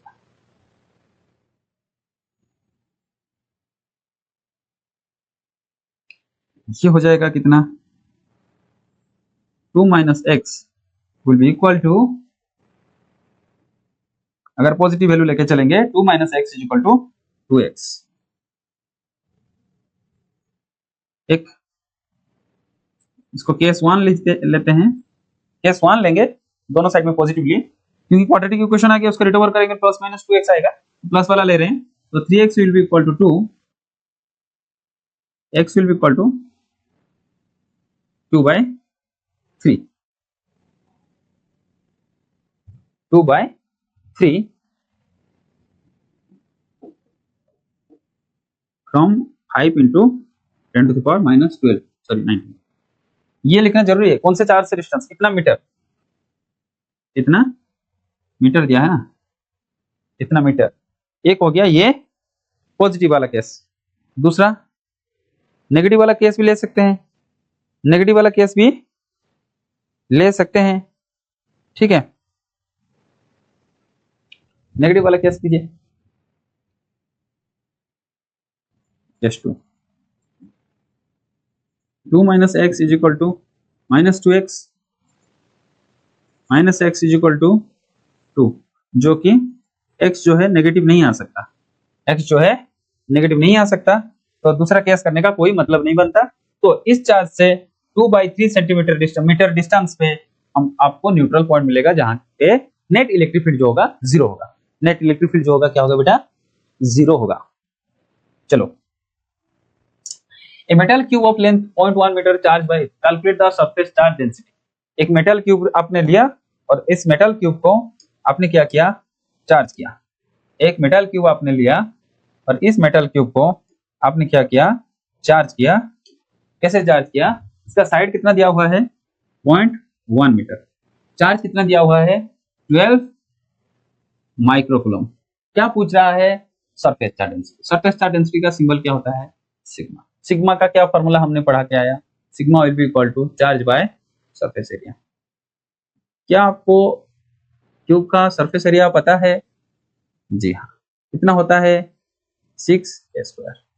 क्या आप लोग अभी निकाल सकते हो, 12 माइक्रोकूलम मतलब 12 into 10 to the power minus 6 by 6 into 0.1 का स्क्वायर, ये हो जाएगा 2 into 10 to the power minus 6 by 10 to the power minus 2 is equal to 2 into 10 to the power minus 4। Surface charge density का ऐसा यूनिट क्या पढ़ के आए थे, चार्ज बाय सरफेस एरिया। तो क्या लिखेंगे, कूलम मीटर स्क्वायर मास, ये होगा। बहुत इजी सवाल था, ठीक है। ये सरफेस चार्ज डेंसिटी के ऊपर हो गया। Two equal sphere of water having equal and similar charge combined to form a large sphere, if no charge is lost what will be the ratio of surface charge density of small and large. देखो यहाँ पे two equal sphere of water having equal and similar charge are combined to form a large sphere. देखो हमने दो छोटा छोटा sphere लिया, उसको कंबाइन करके एक बड़ा सा स्फीयर बनाया। क्या कांस्टेंट होंगे बेटा पता है, वॉल्यूम कांस्टेंट। जब ऐसे सवाल आते हैं तो वॉल्यूम कांस्टेंट लीजिए। मान लीजिए इन छोटे स्फीयर का रेडियस जो है वो स्मॉल आर है और इनका जो है कैपिटल आर है, तो दोनों का वॉल्यूम समान होगा, मतलब 2 into 4/3 pi small r cube will be equal to 4/3 pi capital R cube. क्या आप लोग इन दोनों के बीच में रिलेशन एस्टेब्लिश कर पाए, 2 small r cube is equal to capital R cube. इतना तो हो जाएगा। चलो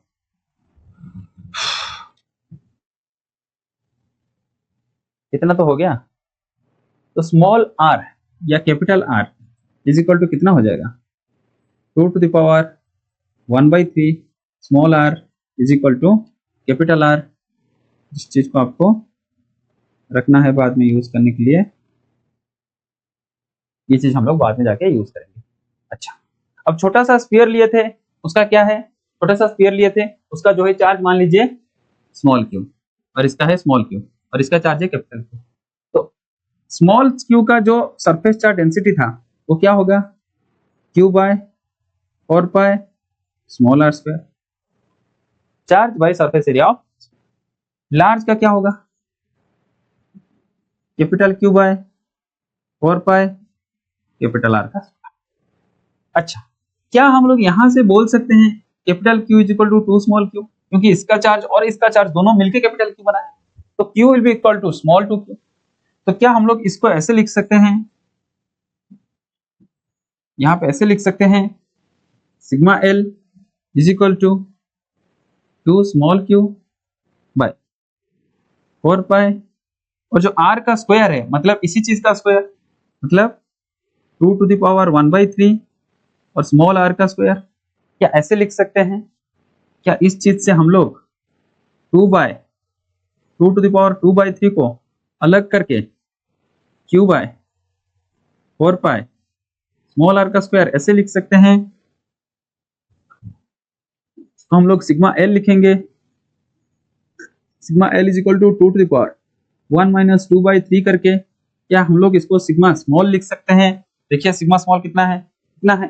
तो अगर आपको पूछेगा कि ratio of surface charge density of small and large, मतलब sigma S by sigma L पूछ रहा है, इसको तो सॉल्व कर लो, इसको तो सॉल्व कर लो एटलीस्ट।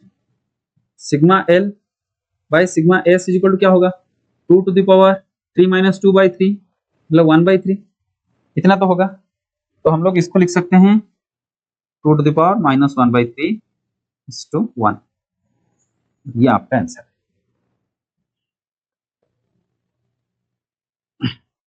और ये आपका क्या है, आंसर है। Sigma L by S is equal to 2 to the power 1/3, sigma small by large is equal to 2 to the power minus 1/3/1, ऐसे लिख सकते हैं। ये उसका क्या होगा, रेशियो। ठीक है, इजी था सवाल, इजी था कि नहीं था, इजी था ना। देखो जो अकेले के दम पे दुनिया को जीतने की औकात रखते हैं, ख्वाहिश रखते हैं, परिस्थितियां उनके गुलाम होते हैं। ठीक है, परिस्थितियां उनके गुलाम होते हैं। जो अकेले के दम पे दुनिया को जीतने का ख्वाहिश रखते हैं, परिस्थितियां उनके गुलाम होते हैं। और परिस्थिति को बदलने के लिए बेटा दुनिया को नहीं, पहले खुद को बदलना पड़ता है। पहले खुद को बदलना पड़ता है। पहले कौन तुम्हारे लिए कितना कर रहा है, फैमिली तुम्हारे लिए कितना कर रहे हैं, माँ बाप कितने कर रहे हैं, उससे ज्यादा मायना रखता है कि तुम खुद का परिस्थिति को सुधारने के लिए कितना ज्यादा मेहनत करें। ठीक है, ये हो गया। ठीक है, नेक्स्ट सवाल के लिए चलते हैं। ये 4 charge plus q minus q are placed respectively at the corner of A B C D of square side a, calculate the electric field at centre of square. देखो यहाँ पे आ गया ए प्लस क्यू और ये आ गया माइनस प्लस क्यू, ये है plus Q, ये है माइनस क्यू और ये माइनस क्यू। जब ऐसे सवाल दिया हो ना तो ऑर्डरली लेना है, जैसे प्लस क्यू माइनस क्यू ऐसे लिखना है। ऐसा नहीं कि प्लस क्यू फिर इधर आके लिखो, मतलब ये वाला चार्ज ये वाला नहीं है, ये वाला चार्ज जो है वो इधर लिखा गया फिर इधर ये। ठीक है, placed respectively corner side A B C D side A, इसका साइड कितना दिया है, इसका साइड कितना दिया है, साइड दिया है ए, साइड दिया है ए। अगर साइड दिया है ए तो क्या आप मुझे एक चीज हेल्प कर सकते हो, क्या आप इसका डायगोनल निकाल सकते हो? अगर साइड दिया है ए और ये आपका 90 डिग्री है, क्या इसका डायगोनल √2a होगा? क्या इसका डायगोनल √2a होगा? और अगर हम लोग √2a और ये जो है मिड पॉइंट ये कितना होगा, क्या ये √2a/2 होगा? और ये भी √2a/2 होगा, ये भी √2a/2 होगा और ये भी √2a/2 होगा। यहां से सबसे बड़ा चीज ये है कि हमको पता करना है कि इलेक्ट्रिक फील्ड का जो डायरेक्शन होगा वो किधर होगा। चलो इसके वजह से जो इलेक्ट्रिक फील्ड होगा वो इधर होगा, इसके वजह से जो इलेक्ट्रिक फील्ड होगा वो इधर होगा। ठीक है, फिर इसके वजह से जो इलेक्ट्रिक फील्ड होगा वो इधर होगा और इसके वजह से जो इलेक्ट्रिक फील्ड होगा वो इधर होगा। ऐसा क्यों? क्योंकि पॉजिटिव चार्ज के लिए इलेक्ट्रिक फील्ड जो होता है वो आउटवर्ड होता है, ये पॉजिटिव चार्ज है इसके लिए आउटवर्ड होगा। ये पॉजिटिव चार्ज है इसके लिए आउटवर्ड होगा, नेगेटिव चार्ज है टुवर्ड्स होगा, ये भी नेगेटिव चार्ज है टुवर्ड्स होगा। ब्लू वाला जो है माइनस क्यू का है और रेड वाला जो है प्लस क्यू का है। क्या चार इलेक्ट्रिक फील्ड आप बता पाएंगे मैग्नीट्यूड अगर लेंगे? इलेक्ट्रिक फील्ड ड्यू टू ए, देखिए इलेक्ट्रिक फील्ड ड्यू टू ए क्या हो जाएगा, के क्यू बाय √2a/, को क्या लिखेंगे, a/√2 का स्क्वायर, मैग्नीट्यूड लिख रहा हूं। Electric field due to B कितना हो जाएगा, देखिए के क्यू बाय बी के लिए ये ए है, ये बी है, ये सी है और डी है। बी के लिए ये डिस्टेंस कितना है, ये डिस्टेंस भी उतना है, a/√2 का स्क्वायर। सी के लिए इसके भी हो जाएगा a क्यू बाय, मैग्नीट्यूड ले रहा हूं बेटा, a/√2 का स्क्वायर। और ई डी के लिए ये भी हो जाएगा के q by a by root two का स्क्वायर। क्या चारों का मैग्नीट्यूड सेम नहीं आ रहा है? हम लोग उसको ई मान लिए।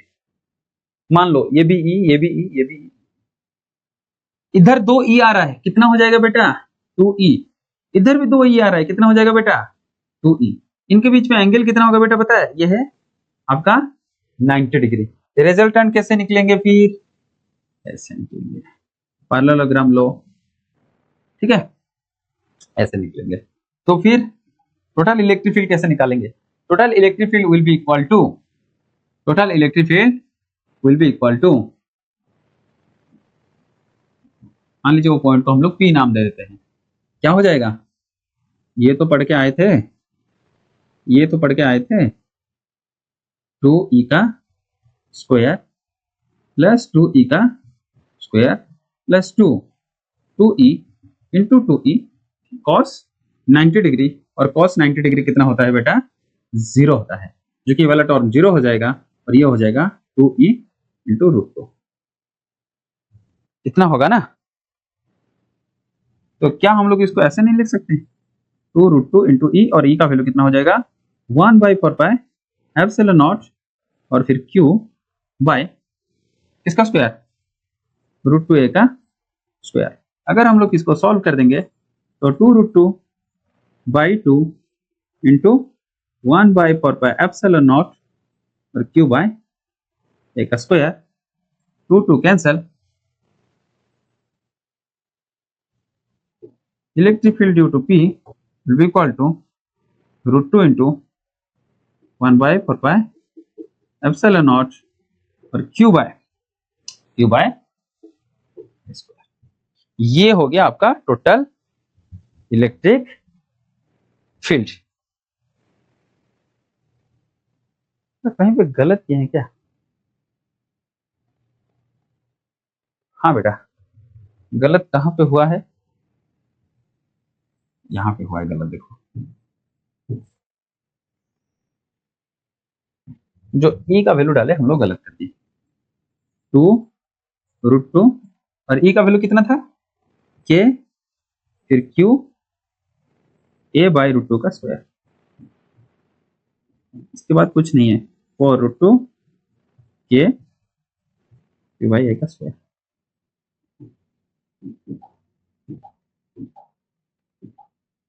ये आपका फाइनल आंसर है।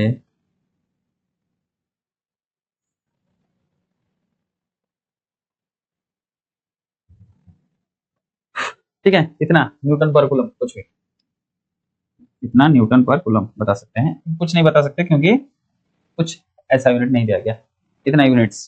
ठीक है, ये हो गया। और इससे पहले हम लोगों ने कुछ सवाल छोड़ के आए थे, ये वाला सवाल छोड़ के आए थे शायद। चलो,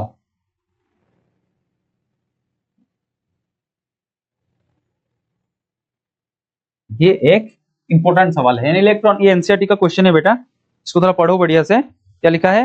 N electron falls through a distance 1.5 centimetre in uniform electric field of magnitude 2 into so the direction of electric field reverse keeping the magnitude of one charge and proton falls through the same distance, compute the time of fall of each case। देखो, एक plate लिया हमने, एक uniform electric field लिया, इसके बीच में एक electron रखा और इसको हमने छोड़ दिया। इलेक्ट्रिक फील्ड का कुछ मैग्नीट्यूड दिया हुआ है, मैग्नीट्यूड कितना दिया हुआ है? 2 into 10 to the power 4 10। फिर अभी यहाँ पे क्या किया गया? प्रोटॉन रखा गया और इलेक्ट्रिक फील्ड को ऐसे छोड़ा गया और उसको एक्सेलरेट मतलब छोड़ने के लिए दिया गया। देखो, एक पॉजिटिव प्लेट है, नेगेटिव प्लेट है और इलेक्ट्रिक फील्ड रखा गया और एक इलेक्ट्रॉन को उसके बीच में छोड़ा गया। वो क्या है? नीचे गिर रहा है। एक प्रोटॉन को भी रखा गया लेकिन इलेक्ट्रिक फील्ड का जो डायरेक्शन है उसको रिवर्स कर दिया गया और उसको छोड़ दिया गया नीचे गिरने के लिए, वो नीचे गिर रहा है। बता रहा है दोनों को नीचे गिरने के लिए कितना वक्त लगेगा, दोनों का टाइम को जो है कंपेयर करो। और फिर इसको, अगर ये दोनों ग्रेविटी के अंडर गिरते तो क्या होता, उसके साथ थोड़ा कंपेयर करके हमको आंसर जो है बताना है। देखो, एक चीज हम लोग क्लियर करें, एक चीज हम आपको बता दें, व्हेन ए चार्ज पार्टिकल, ये चीज आपको याद रखना है, when A charge particle placed in uniform electric field, it undergo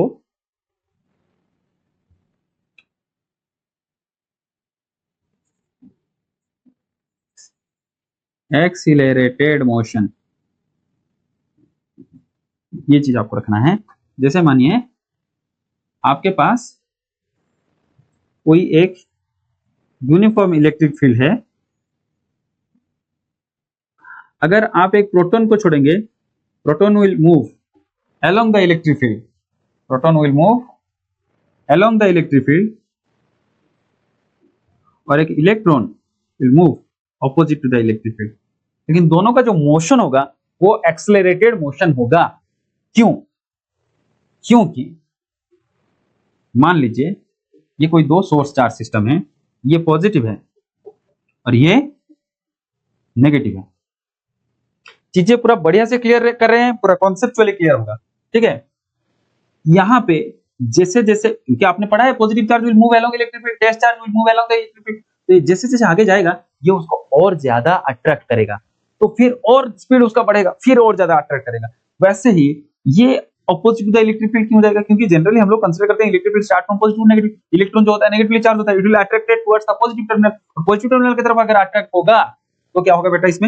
इसमें अगर वो पॉजिटिव चार्ज की तरफ अट्रैक्ट होगा तो फिर जैसे धीरे धीरे पास आएगा और ये उसको ज्यादा खींचेगा। जैसे कि हम लोग अर्थ के केस में होता है accelerated motion under gravitational force. कोई चीज अगर अर्थ के करीब आ रहा है, अर्थ उसको और ज्यादा फोर्स में लगा रहा है, और ज्यादा फोर्स लगा रहा है, और ज्यादा फोर्स लगा रहा है। समझ में आ रहा है? क्योंकि इनवर्स स्क्वायर लॉ होता है, तो जैसे जैसे डिस्टेंस घटेगा फोर्स इतने ज्यादा लगेगा, तो इट विल एग्जिबिट से एक्सेलरेटेड मोशन। इसका मतलब कभी भी इलेक्ट्रिक फील्ड के अंदर अगर हम लोग यूनिफॉर्म इलेक्ट्रिक फील्ड के अंदर पॉजिटिव या नेगेटिव चार्ज डालेंगे तो उनके बीच में जो होगा एक्सेलरेटेड मोशन होगा। ये चीज तो आपको क्लियर हो गया होगा। चलो फिर ये न्यूमेरिकल की तरफ चलते हैं। वीडियो पॉज करके स्क्रीनशॉट ले लेना चाहिए था। चलो, तो इलेक्ट्रिक फील्ड डिस्टेंस 1 अच्छा ये दिया है 1.5 सेंटीमीटर। कौन सा डिस्टेंस? यहां से यहां तक का जो डिस्टेंस है ये है 1.5 सेंटीमीटर। अच्छा, गैस ऑफ इलेक्ट्रॉन हम लोग देखते हैं। इन केस ऑफ इलेक्ट्रॉन हमने एक इक्वेशन ऑफ मोशन पढ़ा था, s is equal to ut plus half at square, क्योंकि एक्सेलरेटेड मोशन कर रहा है, ठीक है। तो क्योंकि u कितना है? क्योंकि हमने इलेक्ट्रॉन को छोड़ा है, इलेक्ट्रॉन फील्ड थ्रू डिस्टेंस, हमने इलेक्ट्रॉन को ऐसे छोड़ा, तो u जो होगा 0 होगा। तो s will be equal to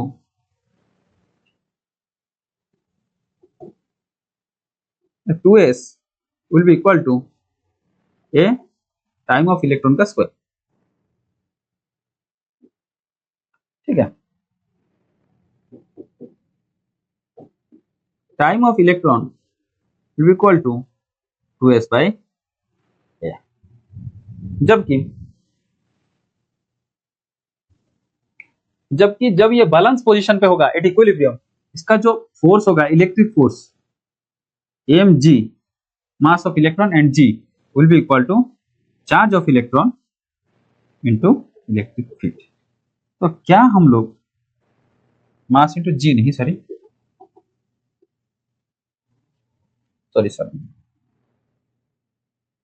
force will be equal to ma will be equal to q into e, mass acceleration of electron. So A will be equal to QE by M. तो क्या ये value को हम लोग यहां डाल सकते हैं? डालो। तो time of electron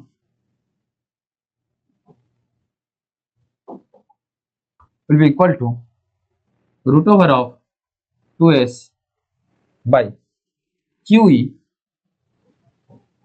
mass of electron। का मतलब E of electron will be 2s mass of electron, जो कि फाइनल फॉर्मूला आके निकल गया पूरा। अगर वैल्यू डालेंगे तो डिस्टेंस कितना है बेटा? 2, और s का डिस्टेंस कितना है? 1.5 सेंटीमीटर, तो 1.5 × 10⁻² मीटर। फिर मास ऑफ इलेक्ट्रॉन कितना होता है? 9.1 × 10⁻31 kg। फिर चार्ज कितना होता है? 1.6 × 10⁻19।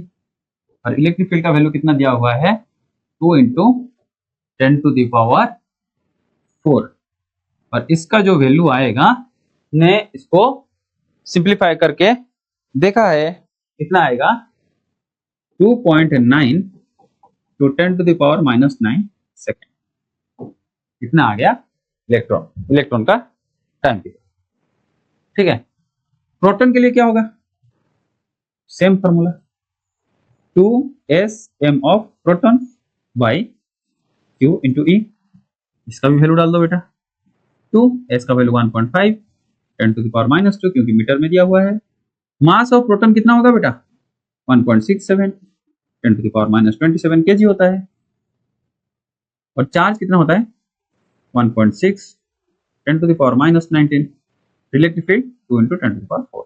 इसको अगर सॉल्व करेंगे इसका जो आंसर आएगा 1.25 10⁻। इसको हमने भी सॉल्व करके रखा है, सिंप्लीफाई करके देखिएगा इतना इसका आंसर आएगा।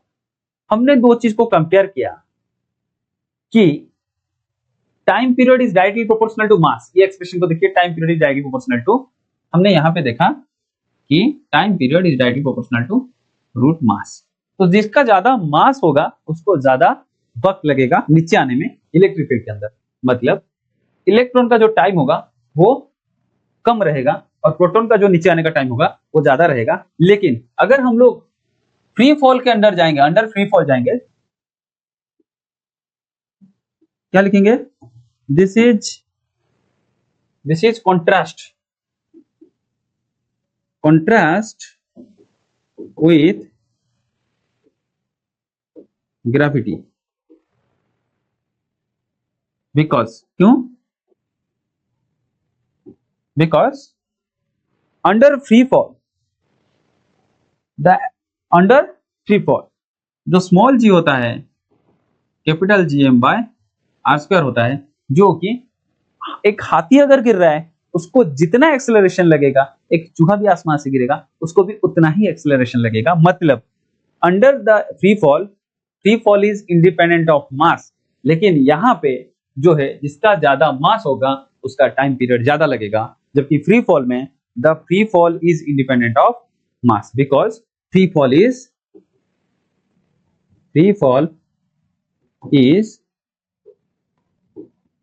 Independent of mass. हो गया बेटा, ये भी हो गया। चलो ये वाला भी हो गया, चलो ये वाला करते हैं। 2 point charge Q1 Q2 magnitude कितना दिया है, इसका मैग्नीट्यूड Q1 का दिया है, अच्छा एंड माइनस मतलब ये दिया है 10⁻⁻8 कूलम, ये यहाँ पे Q2 है 10⁻�8 कूलम। ठीक है, अब बोल रहा है calculate the electric field A B C. A point कहाँ पे है, क्या मुझे बता सकते हो ये पॉजिटिव चार्ज की वजह से इलेक्ट्रिक फील्ड किधर होगा, ये नेगेटिव चार्ज है इसकी वजह से भी इलेक्ट्रिक फील्ड किधर होगा, क्योंकि टुवर्ड्स चार्ज होता है तो इधर होगा, तो दोनों की वजह से इलेक्ट्रिक फील्ड जो होगा वो ऐड हो जाएगा। So at A electric field at A will be equal to 2 into K फिर Q बाय ये डिस्टेंस का स्क्वायर 0.05 मीटर डिस्टेंस का स्क्वायर, जिसको हो जाएगा 2 इंटू 9 इंटू 10⁹ फिर Q का जो वैल्यू है मैग्नीट्यूड में 10⁻⁻8 डालते हैं बेटा और 0.05 का स्क्वायर कितना हो जाएगा बेटा 25 इंटू 10⁻⁻4। इसको आप लोग सॉल्व कर लो, ये है आपका electric field at A.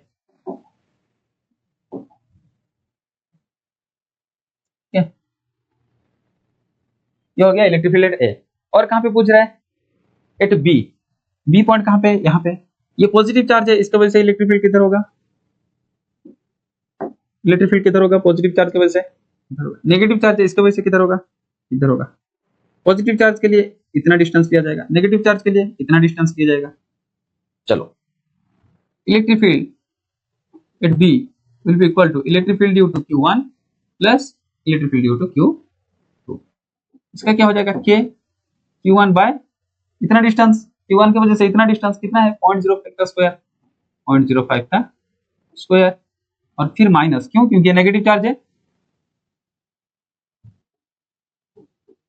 K Q2 bye 0.5 0.05 0.5 0.5 कितना हो जाएगा 0.15। अगर इसको आप लोग सॉल्व कर देंगे तो k का वैल्यू k और q1 q2 इन दोनों का मैग्नीट्यूड सेम है बेटा, डायरेक्शन क्या है ऑपोजिट है, इसलिए बीच में माइनस आ गया। बाहर ले लेंगे 9 × 10⁻9 जो कि k का वैल्यू होता है, q का वैल्यू होता है 10⁻8। अंदर कितना हो जाएगा, ये हो जाएगा 25 × 10⁻4 माइनस 15 का स्क्वायर कितना होता है बेटा, 15 का स्क्वायर कितना होता है,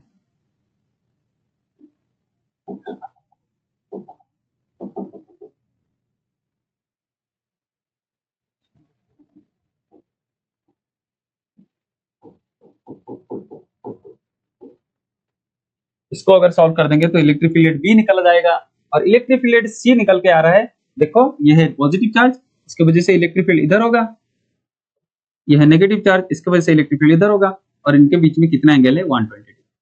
रिजल्टेंट किधर होगा, पैरेललोग्राम लॉ के हिसाब से जो रिजल्टेंट होगा वो बीच में रहेगा।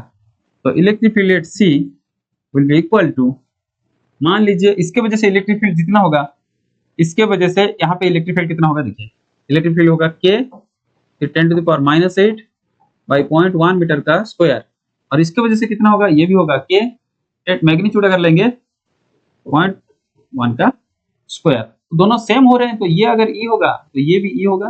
तो E at C will be equal to root over of E square plus E square plus 2E E और cos 120 डिग्री, जो कि कितना हो जाएगा 2E square plus 2E square और cos 120 डिग्री का वैल्यू होता है -12। इसको अगर सॉल्व करेंगे तो आंसर आपको E आएगा और जो E का वैल्यू है वो है k q बाई 0.1 का स्क्वायर, जो कि है 9 × 10⁻9 × 10⁻8 बाई 10⁻²। सो सॉल्व कर देंगे तो 9 × 10⁻11 को 8 बोले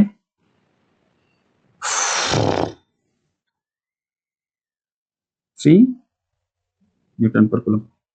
सी पॉइंट पे इतना इलेक्ट्रिक फील्ड होगा, बाकी तो आपको सॉल्व करने के लिए दिया हुआ है, इसको सॉल्व कीजिएगा। ठीक है, हो गया, ये वाला भी हो गया, ये वाला भी हो गया, ये लास्ट देखो, an electric field E is set up between the two parallel plates of a capacitor. एक पैरेलल प्लेट कैपेसिटर है, इनके बीच में इलेक्ट्रिक फील्ड सेटअप किया गया। इलेक्ट्रिक फील्ड का डायरेक्शन जो होता है वो पॉजिटिव टू नेगेटिव होता है, जो कि ऐसे होगा, ऐसे होगा, positive to negative. Enter symmetrically between the, मतलब बीच से, तो an electron enter the field symmetrically between the plates, मतलब फील्ड के बीच में सिमेट्रिकली एंटर कर रहा है। कौन एंटर कर रहा है भाई साहब, हमारा इलेक्ट्रॉन एंटर कर रहा है। जब इलेक्ट्रॉन एंटर करेगा तो क्या होगा, जब इलेक्ट्रॉन इधर एंटर करेगा तो ये जो पॉजिटिव प्लेट है ये धीरे धीरे एक कांस्टेंट फोर्स डालेगा इलेक्ट्रिक फील्ड पे, तो ये जो जा रहा है भाई साहब ये ऐसे ना जाके ऐसा चला जाएगा, एक प्रोजेक्टाइल मोशन जैसा मोशन करेगा। और इधर आपको दो मोशन मिलेंगे, एक हॉरिजॉन्टल एक वर्टिकल, दो वेलोसिटी मिलेंगे, एक हॉरिजॉन्टल और एक वर्टिकल। मान लीजिए इसको हम लोग कोऑर्डिनेट सिस्टम में एक्सप्लेन करेंगे, ये हो जाएगा Vx, ये हो जाएगा Vy और ये हो जाएगा V। ठीक है बेटा, इस चीज को समझो। और ये मान लीजिए डेविएशन कितना दे रहा है, थीटा, मतलब ये वाला जो एंगल है वो थीटा है। Length of the plate L दिया हुआ है, angle of the, okay, so electron and field symmetrical between the plates of speed v0। अच्छा, ये जो स्पीड इसका है ये इसका v0 है। जब कभी भी प्रोजेक्टाइल मोशन में पड़ा होगा, दो वेलोसिटी होते हैं, एक होता है हॉरिजॉन्टल, एक होता है वर्टिकल। हॉरिजॉन्टल वेलोसिटी जो होता है वो कांस्टेंट होता है, वर्टिकल वेलोसिटी वो होता है कांस्टेंट एक्सेलरेशन। ठीक है, और दो velocity is independent of each other, these two velocity are independent of each other. मतलब यहाँ पे जो Vx होगा वो एक हॉरिजॉन्टल वेलोसिटी होगा जो कि कांस्टेंट होगा, जो कि v0 के बराबर होगा, और जो Vy होगा वो एक्सेलरेटेड मोशन होगा, जिसके किसके वजह से, इलेक्ट्रिक फील्ड की वजह से, क्योंकि इलेक्ट्रॉन इलेक्ट्रिक फील्ड की वजह से है। So there is a what, independent motion, like Vx and Vy are independent of each other, जो कि Vx is constant velocity and Vy is constant acceleration। तो Vx will be how much, पहले चीज तो क्लियर कर लेते हैं, Vx will be how much, Vx will be V0 and Vy will be how much। देखो Vy मोशन जो है वो क्या है, एक कांस्टेंट एक्सेलरेशन है। क्या है, एक कांस्टेंट एक्सेलरेशन है। तो मान लीजिए इस इलेक्ट्रॉन को, इस चार्ज को, इस लेंथ को कवर करने के लिए टाइम लगा t। If t times was required to cross the plate। इसका मतलब अगर t टाइम लगेगा तो velocity will be equal to distance by time, तो time will be equal to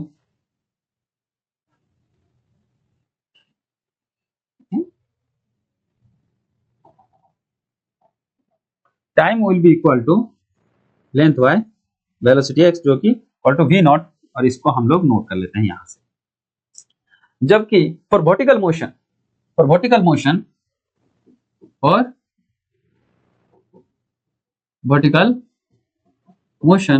हम लोग पढ़ के आए E is equal to e by m, क्योंकि F is equal to mass into acceleration is equal to charge into electric field, acceleration is equal to charge by mass, a is equal to e by m. इतना तो समझ में आ गया। अब for vertical motion v y is equal to, v is equal to क्या होता है, u plus a t.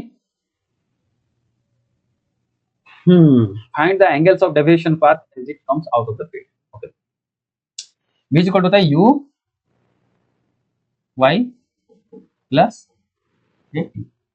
u y कितना होता है बेटा, 0, क्योंकि u x है v not, this is u x, but u i vertical motion इधर कितना है, इनिशियल वेलोसिटी 0 है, वर्टिकली नहीं जा रहा है, हॉरिजॉन्टल जा रहा है, हॉरिजॉन्टल जा रहा है तो ux जो होगा वो 0 होगा। ठीक है, समझ में आ रहा है। और ये 0 हो गया तो a के बदले में हम लोग क्या लिख सकते हैं, अभी v y is equal to a के बदले में ई बाय एम, और t के बदले में हम लोग लिखेंगे l by we naught, l by we naught. अच्छा, अभी आपके पास दो चीजें, थोड़ा इस एरिया पे फोकस कीजिए, वी वाई वी एक्स और v। क्या आप लोग इधर ये पढ़े नहीं कि अगर ये v होगा,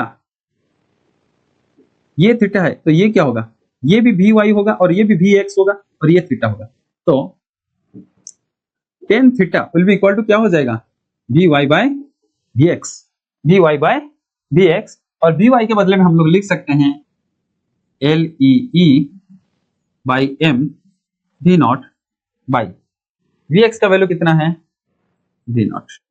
क्या वी नॉट कैंसिल नहीं होंगे, implies tan theta is equal to e l e by m, और theta is equal to tan inverse ना हो जाएगा बेटा e l e by m, और यही आपका एंगल है।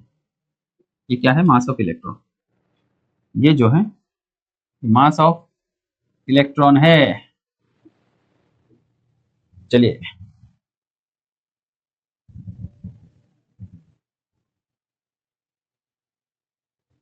कहां पे गलत किया है, कहां पे गलत हो गया, शिट शिट शिट शिट,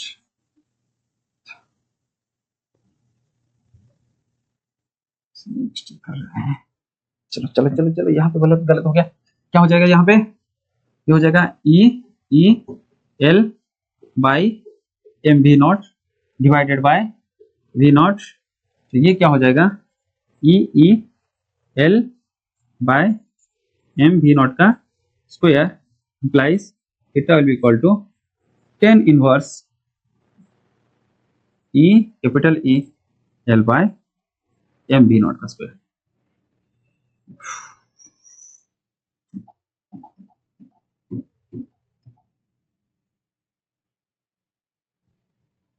और ये हो गया आपका आंसर। क्या हमने सारा सवाल करा दिया, क्या आज का लेक्चर का सारा सवाल हो गया, चलो चलो चलो चलो चलो चलो, सारा सवाल हो गया क्या, सारा सवाल हो गया क्या, जी हाँ सारा सवाल हो गए खत्म।